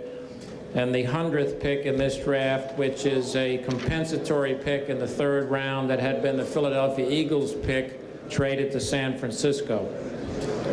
So the Rams will now be selecting in the 15th, 56th, and 100th positions in this draft. Now, so to swap places and move up, it cost the 49ers a 2 and a 3. But they've got a player that they are just thrilled about. And, the Niners, Fred Edelstein, worked this up and down. If it's not every year, it's just about shades of Jerry Rice several years ago, although this wasn't quite as high. This is higher than they had to come and get Jerry Rice. Fred, kind of strange that they made the trade in the division. Made it even tougher to do, but they pulled it off. Well, Chris, I think that the 49ers really bingoed this thing, and this whole Trev Alberts controversy helped nobody like it helped the 49ers. Bryant Young was their number 2 guy on the board after Dan Wilkinson. They had tried hard to make a trade with Tampa Bay. They were offering the 1st, which they just traded, the 2nd, which they just traded, and Amp Lee to Tampa Bay for this. Sam White said, no, we got a better deal. Then Trent Dilfer fell down to him. For the 49ers, again, George Seifert loves defensive linemen, had this guy way ahead of Willie McGinnis, who they were worried about, who was just a pass rusher.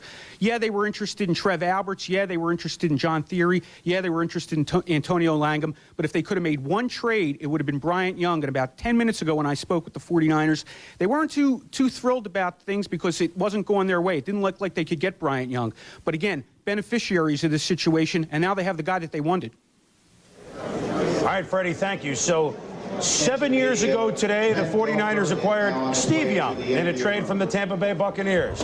Today, in a trade engineered on draft day with the draft Bryant Young.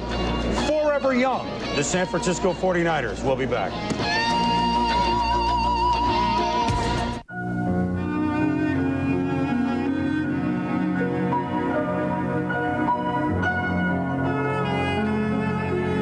Don't you wish you could be this comfortable with all your decisions?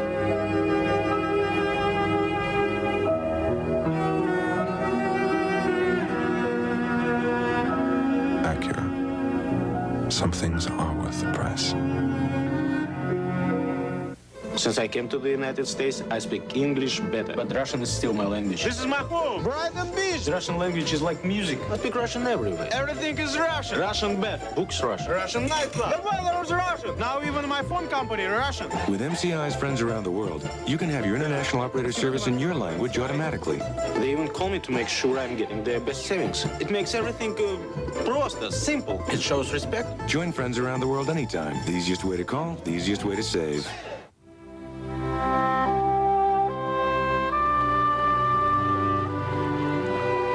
My family's been brewing beer around here for 120 years. Every now and then, I think that's a big accomplishment. That's when it's time to come out here. It's nice to get a little perspective.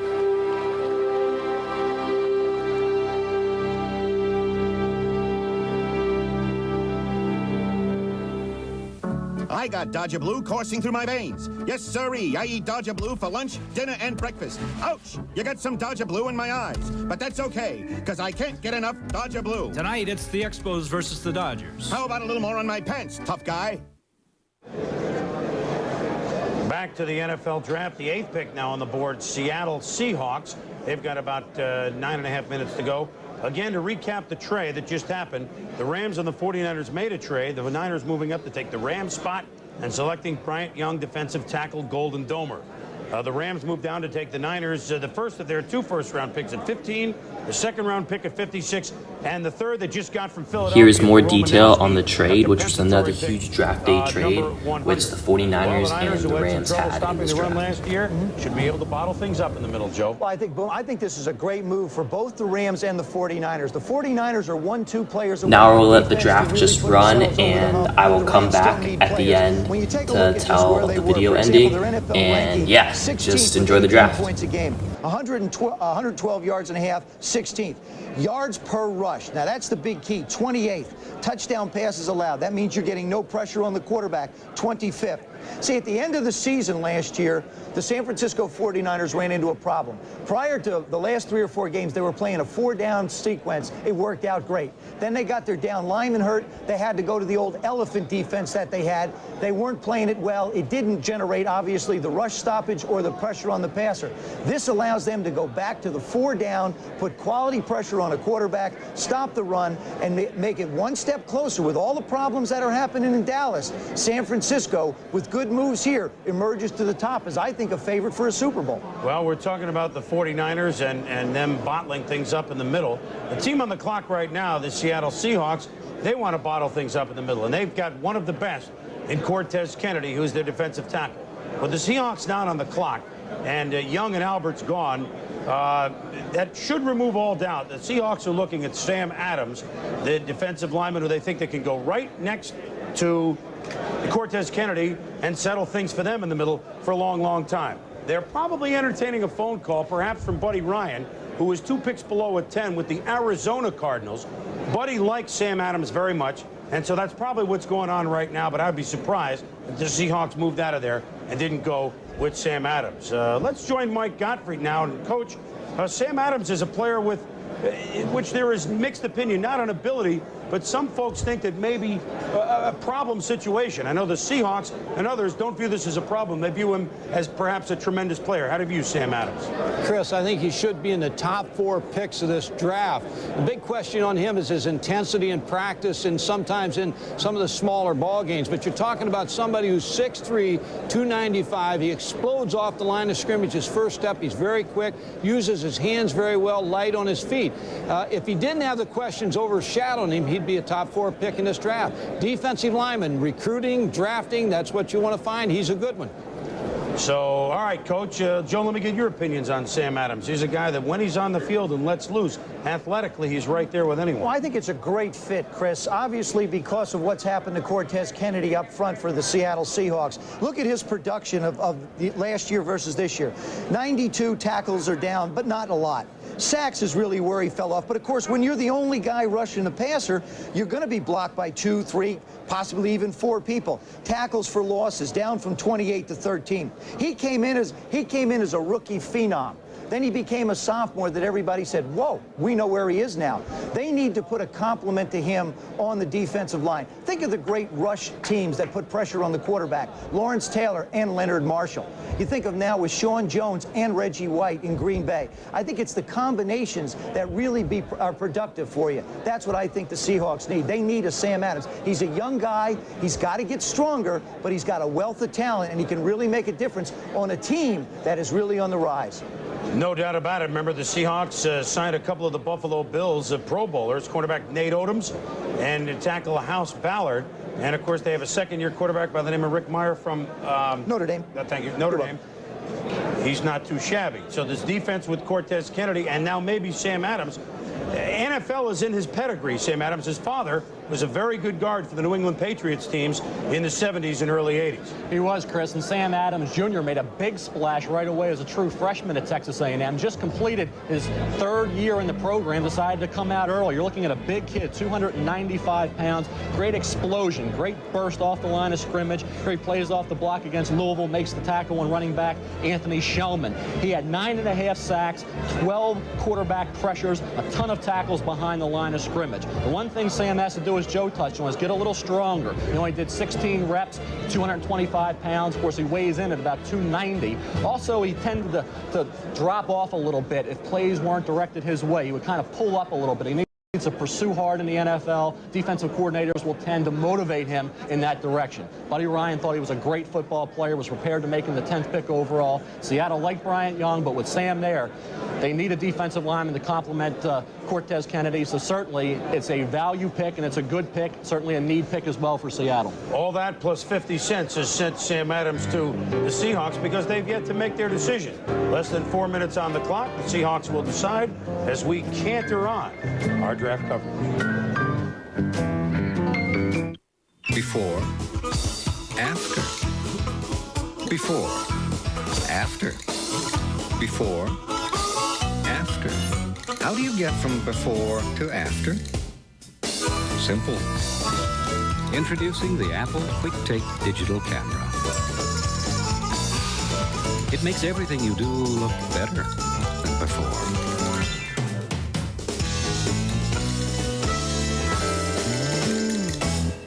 Airbags, seat belts, and anti-lock brakes, child safety seats, careful driving, and a set of Michelins. This is the new Infiniti G20, and this is Infinity's new electronic key. I'm going to have to talk fast, so listen. Get out, press this, lock all the doors. If you can't remember what you just did, in which case it's going to be a long day, press this. It shows you the car is locked. On your way back, press this and open the trunk. Unlock the driver's door, unlock all the doors. And if some oddball is hanging about your car, press this. Visit your Infiniti showroom, and you can have one to play with, too. I wonder what this is for.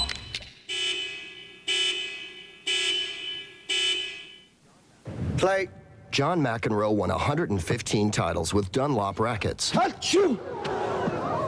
Bless you. How will our new revelation affect his performance? Quiet, please. The Revelation's unique construction flexes to help you place the ball more accurately. Out! Offering every player... Ball was good. Game, set, match, McEnroe. ...outstanding control. You still washing the car with dish soap? Hey, try Spot and Wash. It takes off bugs and tar, and it even washes the whole car.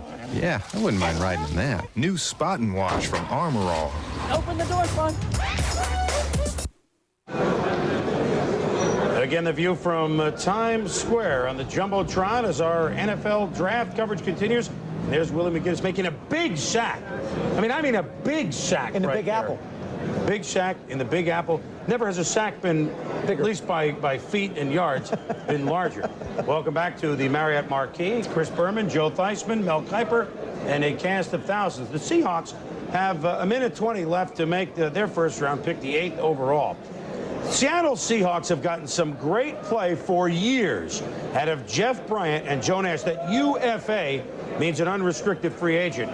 So they have yet to sign them. Not a UFO, but it's a UFA. And, of course, they had Jacob Green for years and years. Bryant, Nash getting long in the tooth. Tez needs some help. Here's the pick.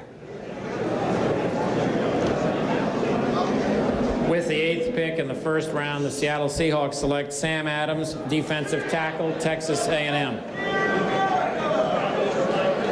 Well, Cleveland is now on the clock. Every now and then you know something. The Seahawks have picked Sam Adams and certainly hope, guys, that he brews a very good defensive front along with Cortez Kennedy. And I think that that's a good pick for Seattle. If they get the upside of Sam Adams along with the upside of Cortez Kennedy, this is a defense that if Rufus Porter is okay with injury and Blackman the strong safety and Odom's at corner, this is definitely a team on a rise in a very tough division. Cleveland is next. We'll be back. Looking for a sports car under $15,500? It's here. The 1994 Pontiac Firebird has hit the streets of Arizona for under $15,500. Firebird's loaded with dual airbags, anti-lock brakes, and air conditioning. All this for under $15,500. So if you're looking for a sports car under $15,500, Showcase Phoenix, Bidoff Glendale, Budbeck Scottsdale, Country Avondale, Culliver, North Phoenix, Sun Mesa. KNIX 102.5, now with 2 great new reasons to listen. Hi, we're Hawk and Hunter. The new morning guys on KNIX. We have a lot of fun. And we get to play Arizona's best country. And in fact, we know all the big country stars. Like our close friend, Clint Black. Hey, Hawk, Hunter. Actually, I'm Hawk, he's Hunter. Oh. Get acquainted with Hawk and Hunter, the new morning guys on KNIX. So you guys are radio personalities, huh? Yep, sure are. Well, you sure got the faces for it. Well, thanks. This. I'm young and I'm fighting a guy everyone says the greatest fighter ever. And they tell me he's too fast and smart. And I'm too slow and small. And no one's cheering for me. And I win. Yeah, that was my Sports Center highlight. First round selection, Oklahoma running back Billy Sims. Saints take George Rogers of South Carolina. I'm sure going to give my best. New England selects Ken Sims. Look out next year, the rest of you fellas. Baltimore selects quarterback John Elway of Stanford. Patriots select Irving Fryer. It's like a dream come true for me. Buffalo selects defensive end Bruce Smith. Bo Jackson, the #1 draft pick here with the Tampa Bay Buccaneers. Tampa selects on the first round Vinny Testaverde. Atlanta selects Andre Bruce. Dallas, Troy Aikman. We knew that Troy was our guy. Indianapolis selects Jeff George. Dallas Cowboys have selected Russell Maryland. Colts' first choice is Steve Empman. There's some excitement brewing in Indy. Patriots select Drew Bledsoe, quarterback. The Bengals have selected Dan Wilkinson, defensive tackle, Ohio State University.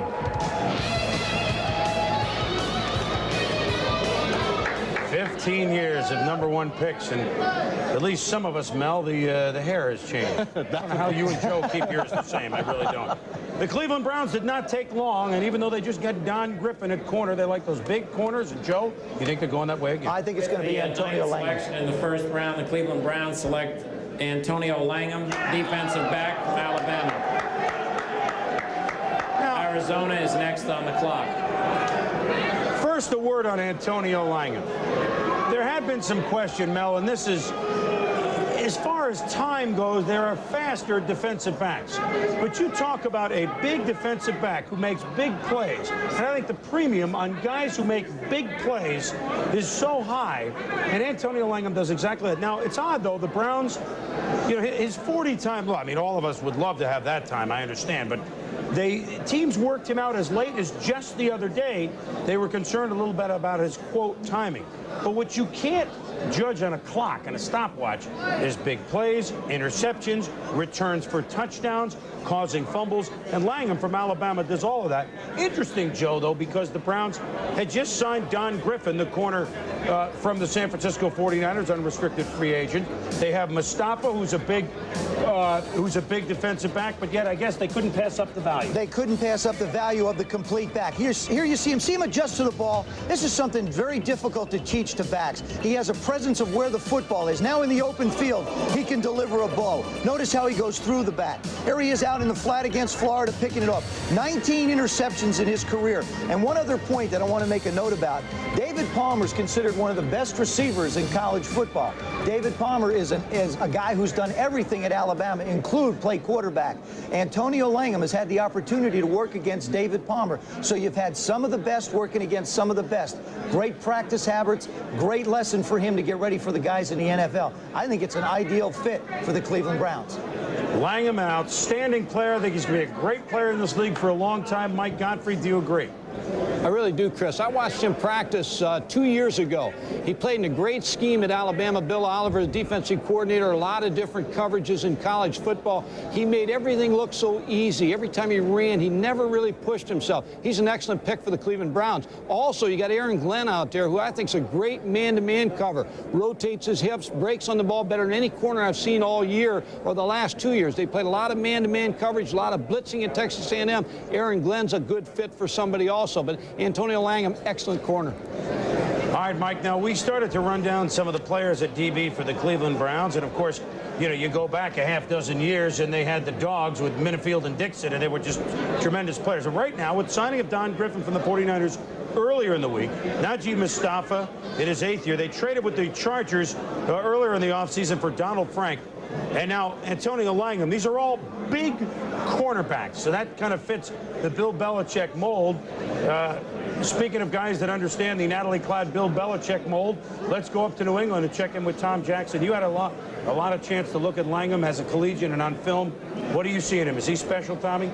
Well, Chris, I certainly think Antonio Langham is going to be a big-time star in the NFL. He played in a big-time program in Alabama, and the bigger the game, the bigger he played. But I think what we're seeing here with Trev Alberts off the board, McGinnis off the board, Sam Adams, Bryant Young, we're seeing a run on defensive people who can be disruptive to the offense, either in between the tackles or as a pass rusher. And I think now we're going to see Shante Carver, John Theory, even a guy like a Joe Johnson out of Louisville. Their stock will begin to rise. That good group of cornerbacks that are in this draft, their stock will begin to fall a little bit.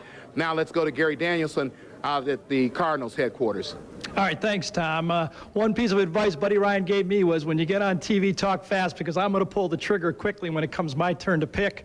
Seems to me when talking to Buddy Ryan, the draft went the way he hoped it would go. He hoped that a corner would be drafted. Antonio Langham going to Cleveland made the day, I think, for Buddy Ryan. He's either going to take John Theory from Alcorn State, or he's going to take Jameer Miller from UCLA, two linebackers that can fit his system, and Buddy Ryan says he's going to pull the trigger quickly. Chris? Wow, we're looking, Gary, at Buddy Ryan on the horn and the Arizona Cardinals. Remember that now the Arizona Cardinals have under 11 minutes to go. And I think the second name that you heard, Jameer Miller, which, as you grade out, Mel Kiper, may be a little bit of a quote reach. But Buddy likes him nasty. He likes him a player that can force fumbles, force the passer, make big plays. Now here's your board, and you're not going to see Miller. Is there a problem here? No, not really, Chris. John Theory I pushed up there because I really think he is one of the most complete linebackers in the draft. The Alcorn State factor pushes him down a little bit. Aaron Glenn, of course, they picked up J.D. Williams in the trade with Buffalo, so they feel secure there. You see Jameer Miller is 14. In Buddy's system, they feel he is ideal. Plus, he's a true junior. As Buddy Ryan said, you're looking at next year's draft. If Jameer Miller goes back to UCLA, plays with the Bruins, he is one of the coveted players in that top 2 or 3. Now you're getting him with a 10th pick overall. I think they are very secure with Jameer Miller to work opposite and learn from Seth Joyner. You have Eric Hill in the middle, Eric Swan up front, along with Clyde Simmons. This front seven has all of a sudden been transformed into one of the best in the NFC. And And this team, the Arizona Cardinals, well, the card is on its way up to the podium right now. This team, the Arizona Cardinals, they're a pretty good ball club under Joe Bugle last year. They should have beaten the Giants in the Meadowlands. Here's the pick first. With the 10th pick in the first round, the Arizona Cardinals select Jameer Miller. Chicago Bears are now on the clock. Well, a guy who can wreak havoc is Jameer Miller. But what we started to say, this was already, I mean, this was a team that was only 7-9. But you ask any team in that tough NFC East, they know how hard the Cardinals play. The Cardinals are one of the definite teams in the NFC. Cardinals, Minnesota, Green Bay. They're moving up for sure in that conference. Of course, Minnesota and Green Bay playoff teams last year. But Mel, Jameer Miller now with the Cardinals, what does this add to him? That's a lot. I think when you look at that linebacking core now, and you put a sack artist like Jameer Miller out there, he had 4.5 sacks in one game this year against BYU, 2 against Stanford, 2 against USC. He's 247 pounds, has been running in the mid 4.7, 4.76 area. Here against BYU and John Walsh, who will be a great player in next year's draft, he gets the sack. Here he closes in on Marshall Faulk. Coming off the left corner here. This is against Wisconsin in the Rose Bowl. Makes the play on running back Brent Moss. Buddy likes productive football players that also have the physical and athletic skills to make the transition from the college game to the pro game. Buddy Ryan, I think, is one of the best drafters in the National Football League. He proved that at Philadelphia, and he has started the process at Arizona with Jameer Miller. Joe, he's 235. To some, that might be light. Would that worry you, Jameer Miller? I'll tell you, it doesn't worry me, and I'll guarantee it obviously didn't worry Buddy Ryan. What this does is it provides Buddy Ryan with the complement to Seth Joyner. Now he can put pressure on the quarterback from both sides. Take a look at this. At 86-90 with the Eagles, they average 52 sacks a year, 42 takeaways. With the Oilers just last year, they hit that sack number and they hit the takeaways. The Cardinals, consequently, last year only had 34 sacks and 26 takeaways. That's why Buddy Ryan is concentrated on the defensive side of the ball. Buddy Ryan makes no bones about the fact that his job is to put pressure on the quarterback, hit the quarterback every time he drops back to throw a pass, whether he has the ball or not. This guy allows him to do that. Miller will give him a great compliment, like I said, to Seth Joyner. Jameer Miller now the 6th of the first 10 picks was an underclassman, the 7th of the first 10 picks on defense. And speaking of defense, let's join our Gary Danielson with the man that preaches it, Buddy Ryan. Gary? All right, thanks, Chris. You know, Buddy, we had Buddy here for about a minute and a half, but Buddy, Joe Theismann was talking, so we had to wait. I know. Well, Joe doesn't like to talk too much. Did the draft go the way you thought it would go? Yeah, we fell in there. Miller was there, and that's the guy that we wanted. We think he's a super player, can be a super player. He'll be the starting right linebacker for the Cardinals. Theory and Miller were both available to you. You kind of figured that you knew a couple guys, linebackers, would be there. Why Miller over Theory? Well, it's they make Fords and Chevys. You know, I had Miller in, talked to him. Bo Bollinger, our scout, has been watching him all the way through college. We really thought that he was the best linebacker for us in the draft.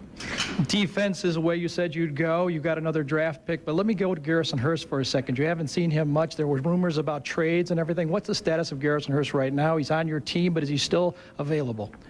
He's on the team. He's rehabilitating. I haven't seen the young man since I talked to him when I first got here and told him where he's going to be working out. So if you want to know about him, ask our trainer. He spent a lot of time with him. How about in the future? Is he going to have to come into camp? I mean, in June 1st, a lot of people are going to be available. Would Garrison Hurst be a guy that could be found and be available on June 1st?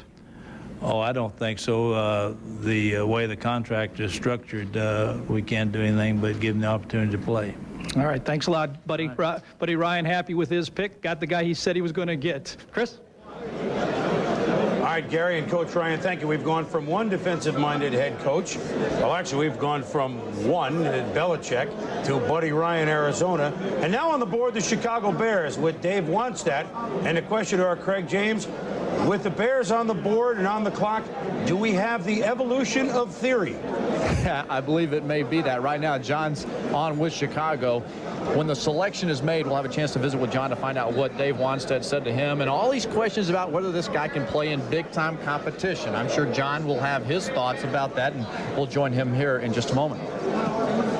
All right, so John Theory, his pick by the Bears could be imminent when we return. The Chicago Bears with the 11th overall pick. Things just heating up here in New York. Stay with us, please. The new Porsche 911 Carrera was crash tested in this secluded building. To Gerhard Royce, who tunes the radical new suspension. To Ivanka Madsen, who stitches a cabriolet top that takes 14 hours to make. And to Stepan Rebrovich, who builds the more powerful engine by hand. This building was the perfect place for these crash tests. Why? Because it meant they didn't have to watch.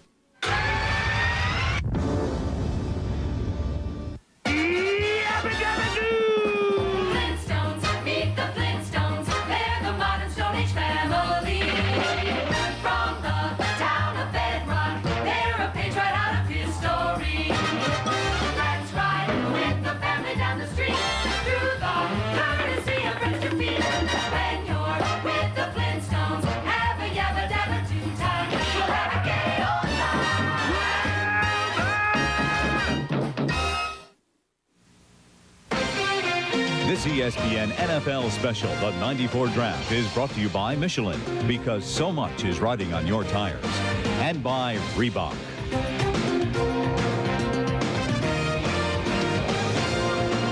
Well, we are back in New York. The Chicago Bears on the clock, about 9 minutes to go, but they're not going to wait that long. Their card is coming up. And John Theory, an outside backer that can bring the pressure. A guy that Jimmy Johnson had eyed when he was head coach. It sounds like old news, right? When he was head coach of the Cowboys. He's been rumored to have helped Dave Wannstedt in this draft. Do they match? With the 11th pick in the first round, the Chicago Bears select John Theory, defensive end, Alcorn State. The New Orleans Saints are now on the clock.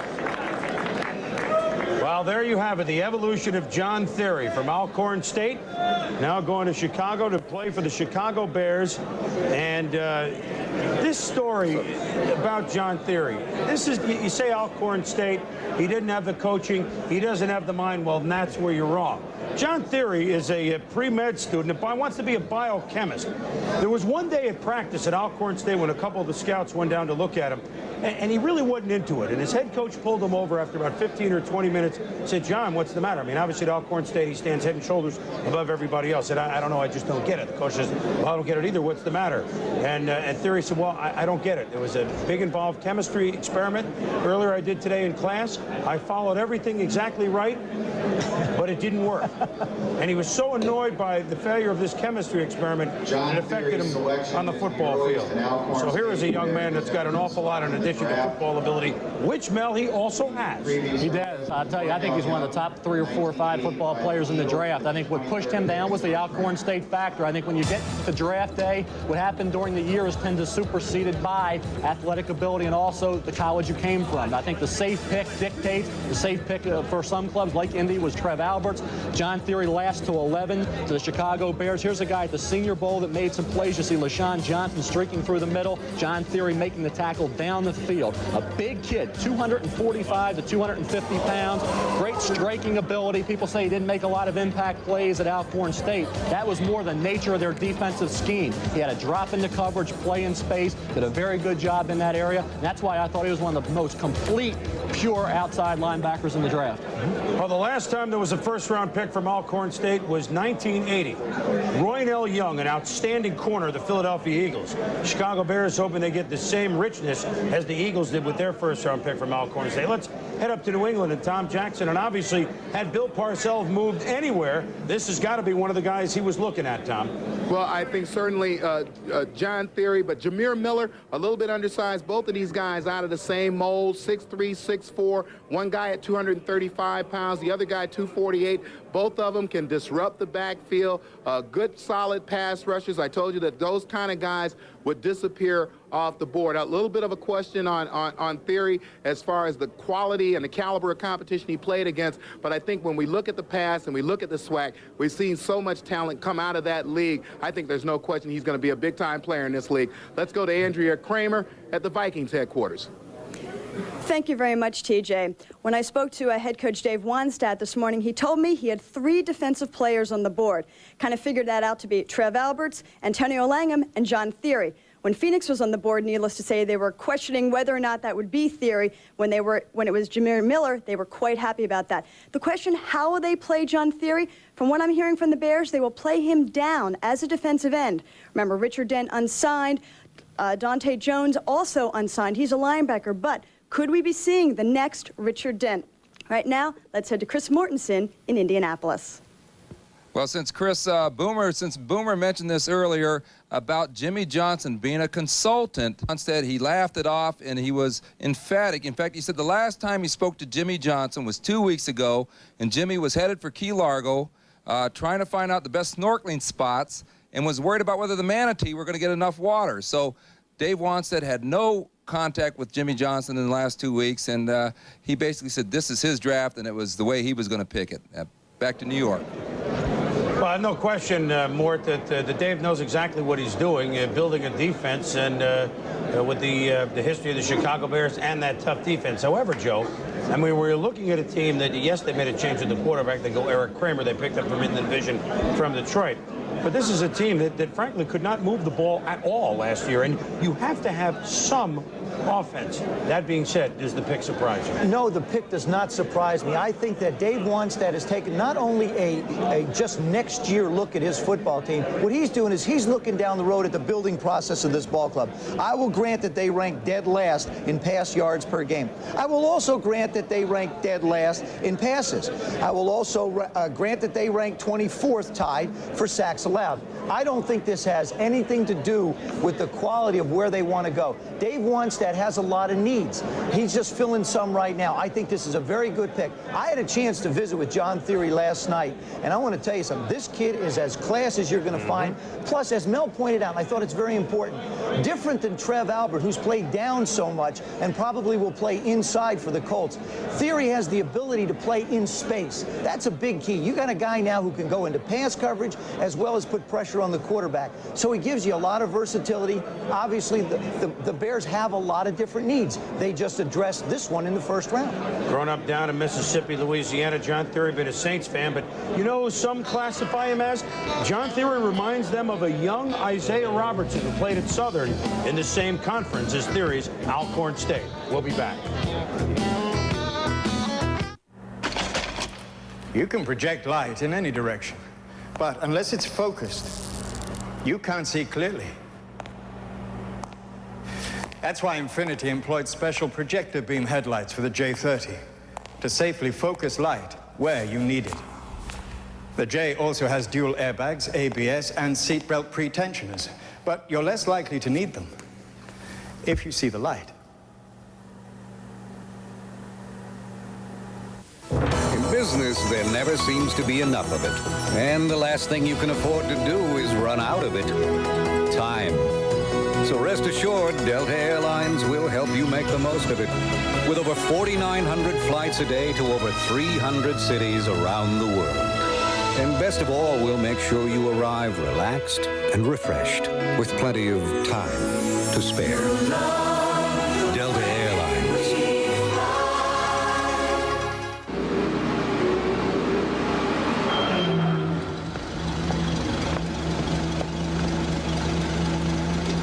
These guys got to start brushing their teeth.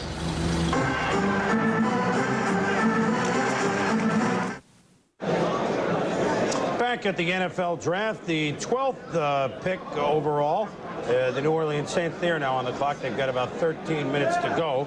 Of the first 11, 8 of the 11 are defense. Only the 2 quarterbacks and Marshall Faulk have gone for offense. Speaking of offense, Alvin Harper, rumored all week, the number 2 receiver of the Dallas Cowboys, the big play performer in the championship games and Super Bowls. He was rumored all week to go somewhere, whether it be the Rams, whether it be Cleveland, whether it be Pittsburgh. But right now, he's still a member, or at least he is still with the Dallas Cowboys. Let's go to Craig James and find out what happened, or for Dallas, Craig, what went wrong. Chris, I think Jerry Jones is working on a title as a deal breaker, not a deal maker. I have learned that Alvin Harper did come to terms with the LA Rams. The Rams tried to make a move for him 2 different times, at number 5 and at number 7, but Jerry busted the deal. Now, that's surprising because Harper really wanted to go to Cleveland. We all along felt like that Alvin would be the guy that kept the deal from happening with the LA Rams, but the deal maker at this point is now the deal breaker, Chris. All right, Pony, thank you. Joe, are you surprised that Harper's still a Cowboy? I'm shocked that Harper's still a Cowboy, and I believe now he'll sign a one-year contract, stay there, become an unrestricted free agent, wind up in Cleveland next year. Jerry Jones had a real opportunity. The deal with Cleveland would have put Harper where he wants to be. Jones would have had theory. Everybody would have been happy. I don't know. Maybe Jerry tries to squeeze too much out of the deal by doing that. Now he's sitting there at 28, and I don't think too many people are going to want to trade back from where they are now. I think he's really hung at 28. The New Orleans Saints are sitting on the clock right now. Let's go down to Dallas headquarters, where Chris Myers has his hand on the pulse, not only the Cowboys, but also the New Orleans Saints, who, Chris, have not gone defense since 1990, but now some age for defense. Might that be where the Saints are going? Yeah, they would like to draft a defensive lineman, Chris, New Orleans does, but Joe Johnson, they think a little bit too high for this pick. Jim Morris said he has had some offers from teams wanting to trade into this spot. The top-rated receiver for the Saints on the board is Charles Johnson out of Colorado, so he's available. The top-rated offensive lineman, Aaron Taylor, is also there, and Aaron Glenn, the Saints would consider selecting him as well. The Saints hope to bring back free agent linebackers Sam Mills and Ricky Jackson at lower salaries, and they will not bring back Jim Wilkes on the defensive line. Right now, let's go to Chris Mortensen in Indianapolis. Well, Chris, I think what the Saints are doing right now will impact the next pick, the New York Jets. The Jets do like Charles Johnson, the Colorado wide receiver, but they also love Aaron Glenn, the Texas A&M cornerback. But they've also fielded a couple of calls in the last few minutes, one from the Raiders, I hear. So the next two picks, I think, have a little bit of drama to it. All right, Mort, so we'll keep our eyes here on what the Jets do behind the Saints. For the Saints, I mean, their defense used to be about the best of the National Football League, and with those great linebackers and some good play up front. But now, except for Wayne Martin, Wilkes and Warren are very long in the tooth. This may be the place where they have to go. They picked Turnbull, the last defensive pick in the first round in 1990. Of course, he had become a Pro Bowler and an outstanding player, really stepping in for Swilling. But up front, if you don't get it done up front, all that great linebacker play, that becomes a little bit superfluous, Joe. Well, you know, Boone, the thing that concerns me here, if they want to go to the offensive side of the ball, I think there's some receivers out there that'll be there to help them in the second round. You got to consider Ricky Jackson. How many years has he played? Sam Mills. They're not going to be able to keep both of them because of the cap. So the defensive side of the ball, when you look at the age of that defensive line, really needs some help. I think Joe Johnson may not be the right slot for him, but I think here you can't worry about where a guy is maybe a little bit higher than you think. I think you got to go after the quality of what you need on your ball club. Right now, to me, it's got to be D-line. I think they go wide receiver. They make a big mistake. Mel, walk us through your defensive line board. What's left? Well, there's some quality left, but it's dropping very quickly. I think when you look, first of all, at the overall defensive end group, you see the top two guys going, but then you have Joe Johnson, who's a junior coming out early, a guy that has been fast rising up the charts. Henry Ford, a very consistent player, has maybe moved into the mid-first round area, and a very underrated player that could fall into the early second round, Shante Carver. Defensive tackle still on the board at this point. After the top two, Wilkinson and Young, Rob Waldrop, an overachieving 6'1", 280-pounder. He could go mid-second round. Tim Bowens has really moved up. True junior out of Ole Miss, 320 pounds. He figures in the late first round. And Romeo Bandison. Some questions about his knee. He figures in the early second round. So really the defensive linemen in the first round right now, you have a few. Joe Johnson from Louisville. You certainly have Henry Ford at Arkansas and Tim Bowens from Ole Miss. They figure to go somewhere in that mid to late first round. This, of course, the first draft that the ailing Jim thinks is not really run for the Saints. Jim Moore and company, Q Harrick, running this draft. Let's check in with Craig James. Any insight on where the Saints might be going? This, well, he's talking with John Theory right now, so we'll get Craig's insight of the Saints in just a moment. But now let's visit with John Theory, a young man that we all met last night. Very impressive, and the Bears obviously very impressed, Craig. Well, obviously they're impressed. They're enthused about this. Dave Wannstedt's a tremendous coach, but what is, or has he said to you at this point, the position you'll play? They want me to play defensive end. What do you got to do to get ready to play that? Nothing really too much. Really just working my pass rushing techniques a bit more, but with my speed, size, and quickness and strength, I think it'd be a great asset for Chicago movement defensive end as well as myself. And you talk about your weight. Do you feel you're heavy enough to play defensive end? Oh, yes, sir. Right now I'm at the 250 area, and I can still run 440 some grass, so I think that has a big problem. I can put on some more weight. Would you have rather played linebacker in some system? Well, it wouldn't have made a difference because at Alcorn State, they really exposed me to a lot. I played outside linebacker. I was strong and weak. week. I played inside linebacker, played defensive end. I covered slot receivers. I've did it so much, so I'm pretty much confident in any one of those positions. All right, well, good luck with it. And the Bears, I'm sure they're pretty happy about it. I'm happy about it myself. All right, thank you very much, Thanks, John. sir. We go back to you now, Chris. And the Saints have got to like Aaron Glenn, I would think. What an exciting day for you look at this day all your life, and John Theory and the other fellows that are here and around the country getting drafted #1. If reincarnation is reality, you see John Theory as a Bear that's been there for a long time. I really do. I see John Theory. I see Richard Dent at a very young age. I see John Theory as a guy filling that slot for Richard Dent, who's not signed. But here's an interesting thing about John Theory. Last night when we had a conversation, he was talking about wanting to study physics when he was in school. He didn't do that. He decided on biochemistry. He has a friend of his that is a physicist, and he said, you know something? He's making a lot of money, and I'm really envious. Hey, John, I got a little tip for you right now. You're going to make a lot of money, too. So don't worry about your buddy who's a physicist. He's doing fine. You're going to do real fine. And obviously with the type of young man that we've met and gotten to know a little bit of John Theory, his chemistry within the Bears club, with the Bears locker room will be just fine. Right. Whenever you see a clock go down to the wire here, Mel, could the Saints be talking trade and move down just a little bit? Well, we know the New York Jets really wanted Charles Johnson, wide receiver from Colorado. Whether they would give up anything to move up one spot remains to be seen. But Charles Johnson is on most teams' boards the #1 wide receiver in the country. You know, New Orleans could use a wideout, even though they did go out and sign Michael Haynes from the Atlanta Falcons. So we'll see what happens. But certainly a trade down is a possibility if they are not enamored enough with a Joe Johnson, a Henry Ford, or a Tim Bowens. 20 seconds to go here on the Saints clock, and that's exactly what's happened. The Jets have just made a trade with the Saints, and the reason is that even though everybody and their brother had Charles Johnson, the wide receiver from Colorado, going to the Jets. I mean, I've read this in 45 places since February, and we learned a little bit earlier that perhaps that would not be the case. Jets looking to go defense, we believe. And the chance from the balcony of the Jets, Jets. See, there they are. There's the big huddle around the card. Here's the trade. Okay, the Jets, having traded with New Orleans with the 12th pick in this first round, select Aaron Glenn, defensive back, Texas A&M. Now, Mort, you scooped me a little bit, buddy. Everyone had Charles Johnson going, but the Jets were looking for one of a couple of defensive players to fall through the cracks. Aaron Glenn, speed corner. The only knock, if you want to say the word knock on him, in this day and age is his size. However, Darrell Green isn't too large, and he's one of the best corners in the National Football League, have been for the last 10 years.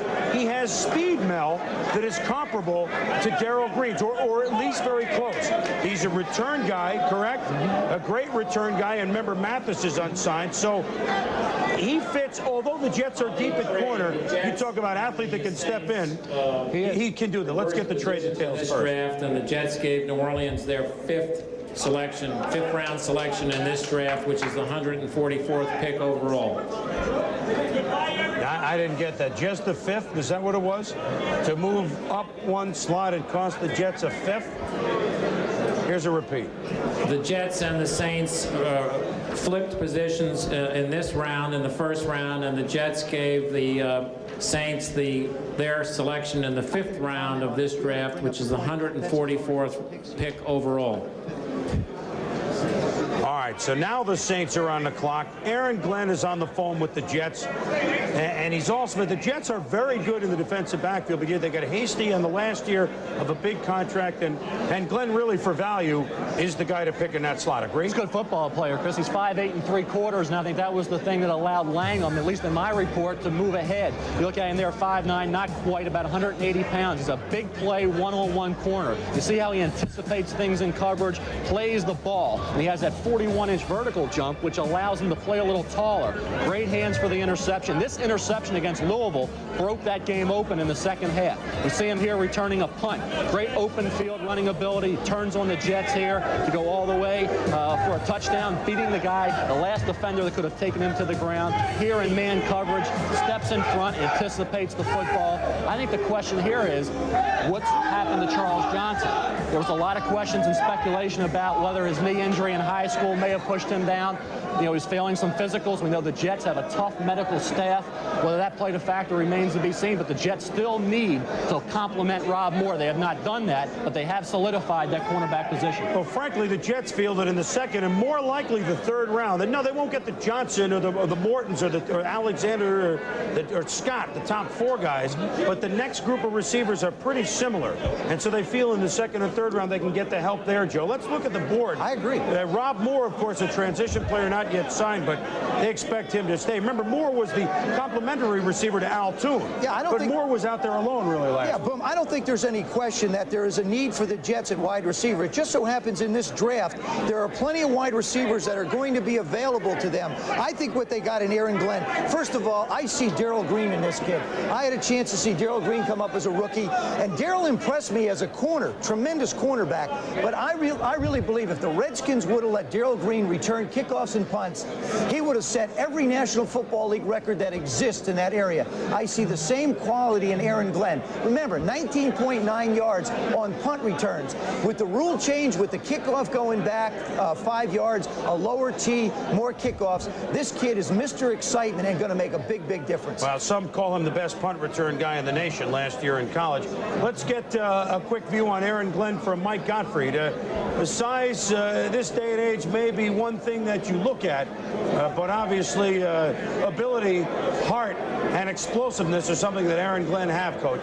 Chris, size shouldn't be a factor in this player because he's a great man cover guy. Again, what I said before is A&M blitzed a lot, so you have a corner on an island. He can play man-to-man coverage. Joe just mentioned that he's a punt returner. He averaged 19.9 yards a punt return, and we saw what New Orleans did last year, going from last to first in punt returns by picking Tyrone Hughes in the 5th round last year. So Aaron Glenn brings a lot to the table. I'm surprised he fell this far, and the Jets really got themselves a great corner. When you can get a man-to-man corner guy in the draft like this, you can't pass him up. Good point on Tyrone Hughes, Coach. The Jets, to me, last year at 8-8 were an enigma. If you look at rankings, they ranked 9th in offense. They ranked 8th in defense. You look at some of the games they played, like against the Dallas Cowboys, they did everything but take a big lead on them, and they end up on the scoreboard getting crushed by them. I think the Jets, with things breaking their way and a couple of good picks, could really be a team on the rise in the AFC East. We'll be back.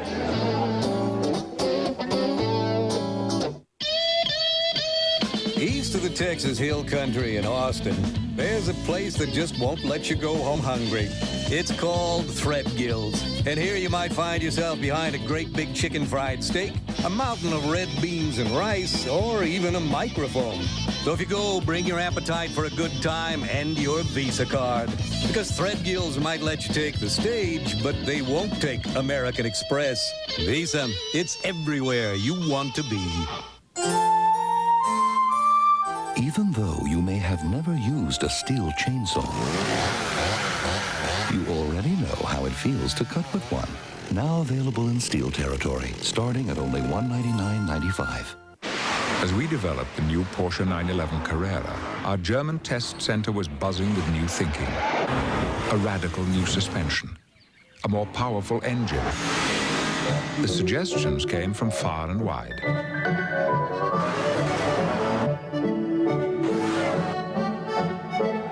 Of course, the new 911 is still available in red, black, and white, but what fun would that be? Today's engines need Castrol GTX, the motor oil that provides maximum protection against viscosity and thermal breakdown. Because if your oil breaks down, what's next? Castrol GTX, engineered for today's smaller cars.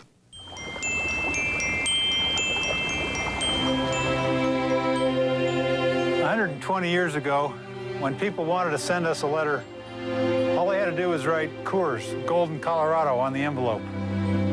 That'll still work today. So if you want to drop us a line about beer or baseball or whatever, it'll get here. Honest.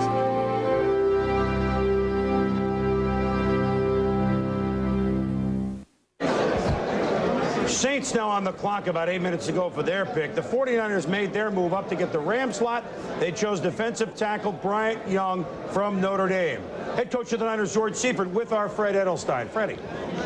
Thanks. I'm joined now by George Seifert. George, Bryant Young was the first guy on your board. You liked defensive linemen. Did you think you had a shot for him when you woke up today? Well, I knew that there was a possibility, Freddie, but to really say that we'd wind up with Bryant Young, I couldn't say that I was all that optimistic, no. Does this determine what kind of defense you're going to have? Does this make you a 4-3 team?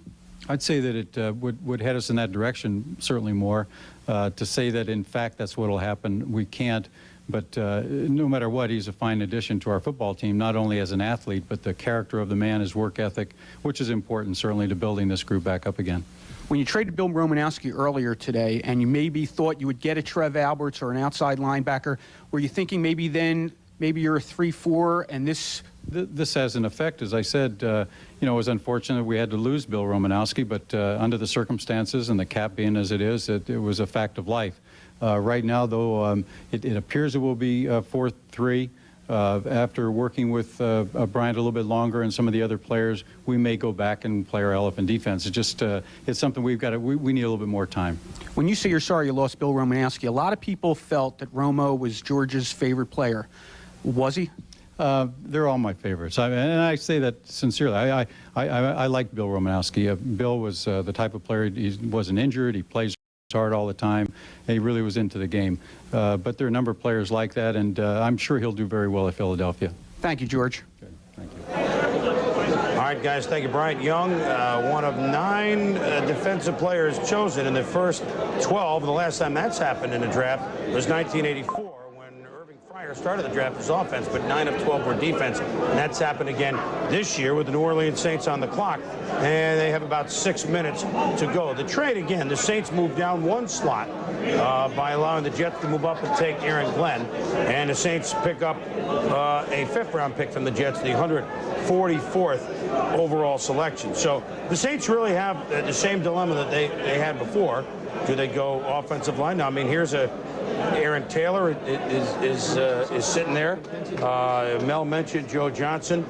There are quite a few ways the Saints can go. Remember, the Saints did address wide receiver position when they signed Michael Haynes, luring him away from the Atlanta Falcons. So they may feel that they're okay there, and they hope with some help. I mean, every back they had last year was hurt.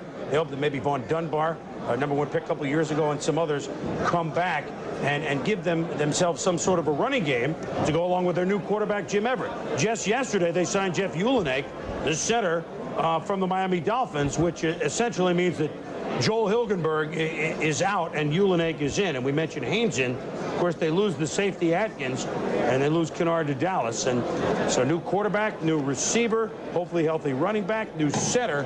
The Saints now looking perhaps at defense. Joe? You know, the one thing about this trade that is intriguing to me is, and it's something we really haven't touched on, the commissioner has assigned compensatory draft picks into the 3rd, 4th, 5th round on down. When you give up a 5th-round pick now in this draft, you're really not giving up a 5th-round pick. You're giving up a 6th-round pick because there's a lot of players and teams that have been slotted in. So this draft is truly not a 7-round draft. I really think it's an 8-round draft. That's what becomes unique when you see later round trades happening. I think the quality of the players is going to be more backup fill-ins. They're all going to make a ball club, but it's going to be as special teamers. So really what the Jets give up is they swap a place. That's about it.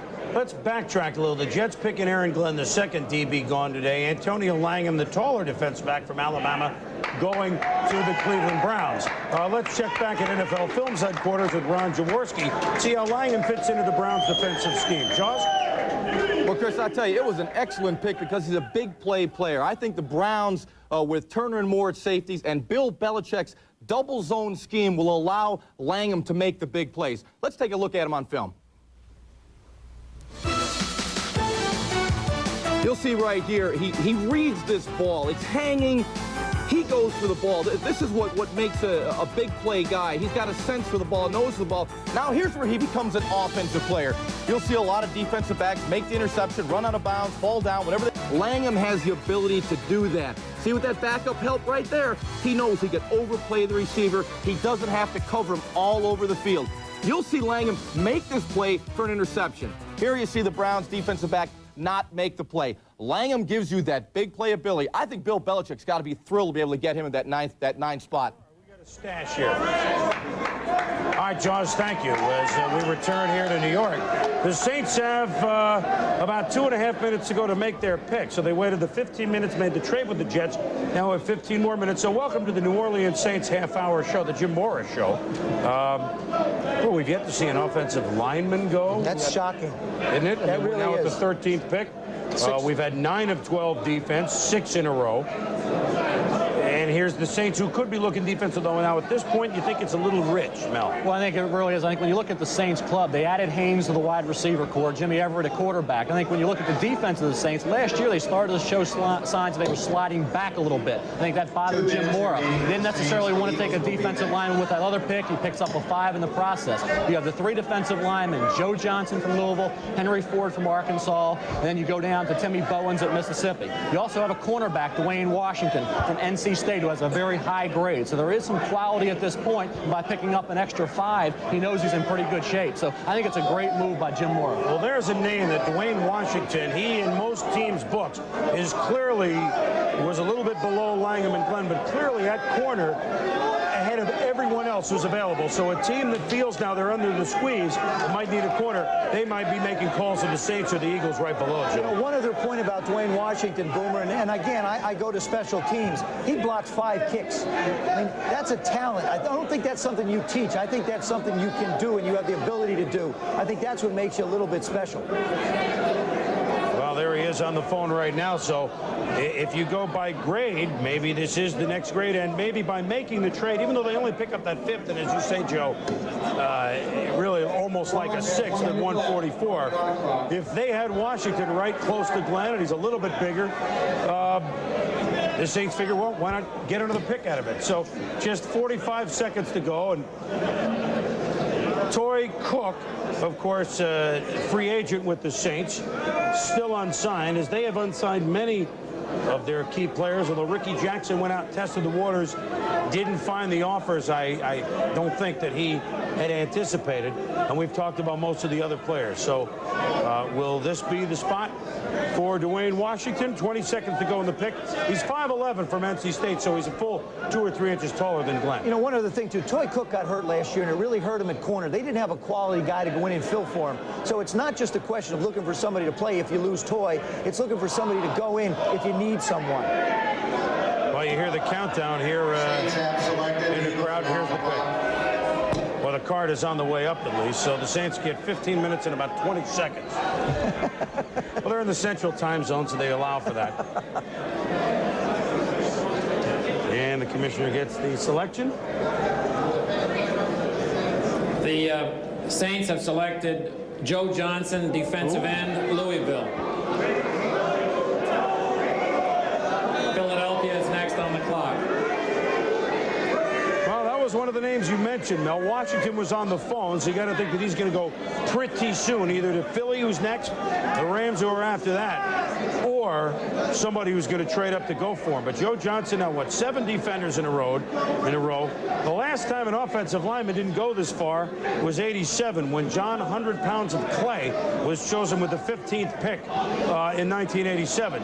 So yet no offensive lineman, and your thought on Joe Johnson? I like him. I think he's a junior with a great upside. In the update that comes out right before the draft, I rated him the defensive lineman with the best long-range potential. It was 255, 260 as a sophomore, got up to about 285 as a junior this year for Howard Schnellenberger, and did a great job pressuring quarterbacks and getting into the backfield. 23 times he broke loose and fired into the backfield to disrupt the play. Here he nails Charlie Garner from Tennessee. You see a guy that got bigger and got faster. His 40 times before the draft were in the 4.98 range, which is remarkable for a kid, 285 pounds. You also have to take into consideration his age. He's only 21 years old. He's got a lot of football ahead. What an iconic and historic draft this was. This draft had so many great picks, trades, and moments in this draft, especially with the Mel Kiper Jr. moment. And this draft was just a huge NFL draft iconic moment. Huge draft day trades in this draft, and Hall of Fame players and lots of depth coming out of this draft. Once again, I want to thank you all for watching this video. Make sure to like, comment, and subscribe. And thank you all so much for being a great community and for supporting this channel. And I'll have more videos out in the future. And thank you all so much. Have a great day.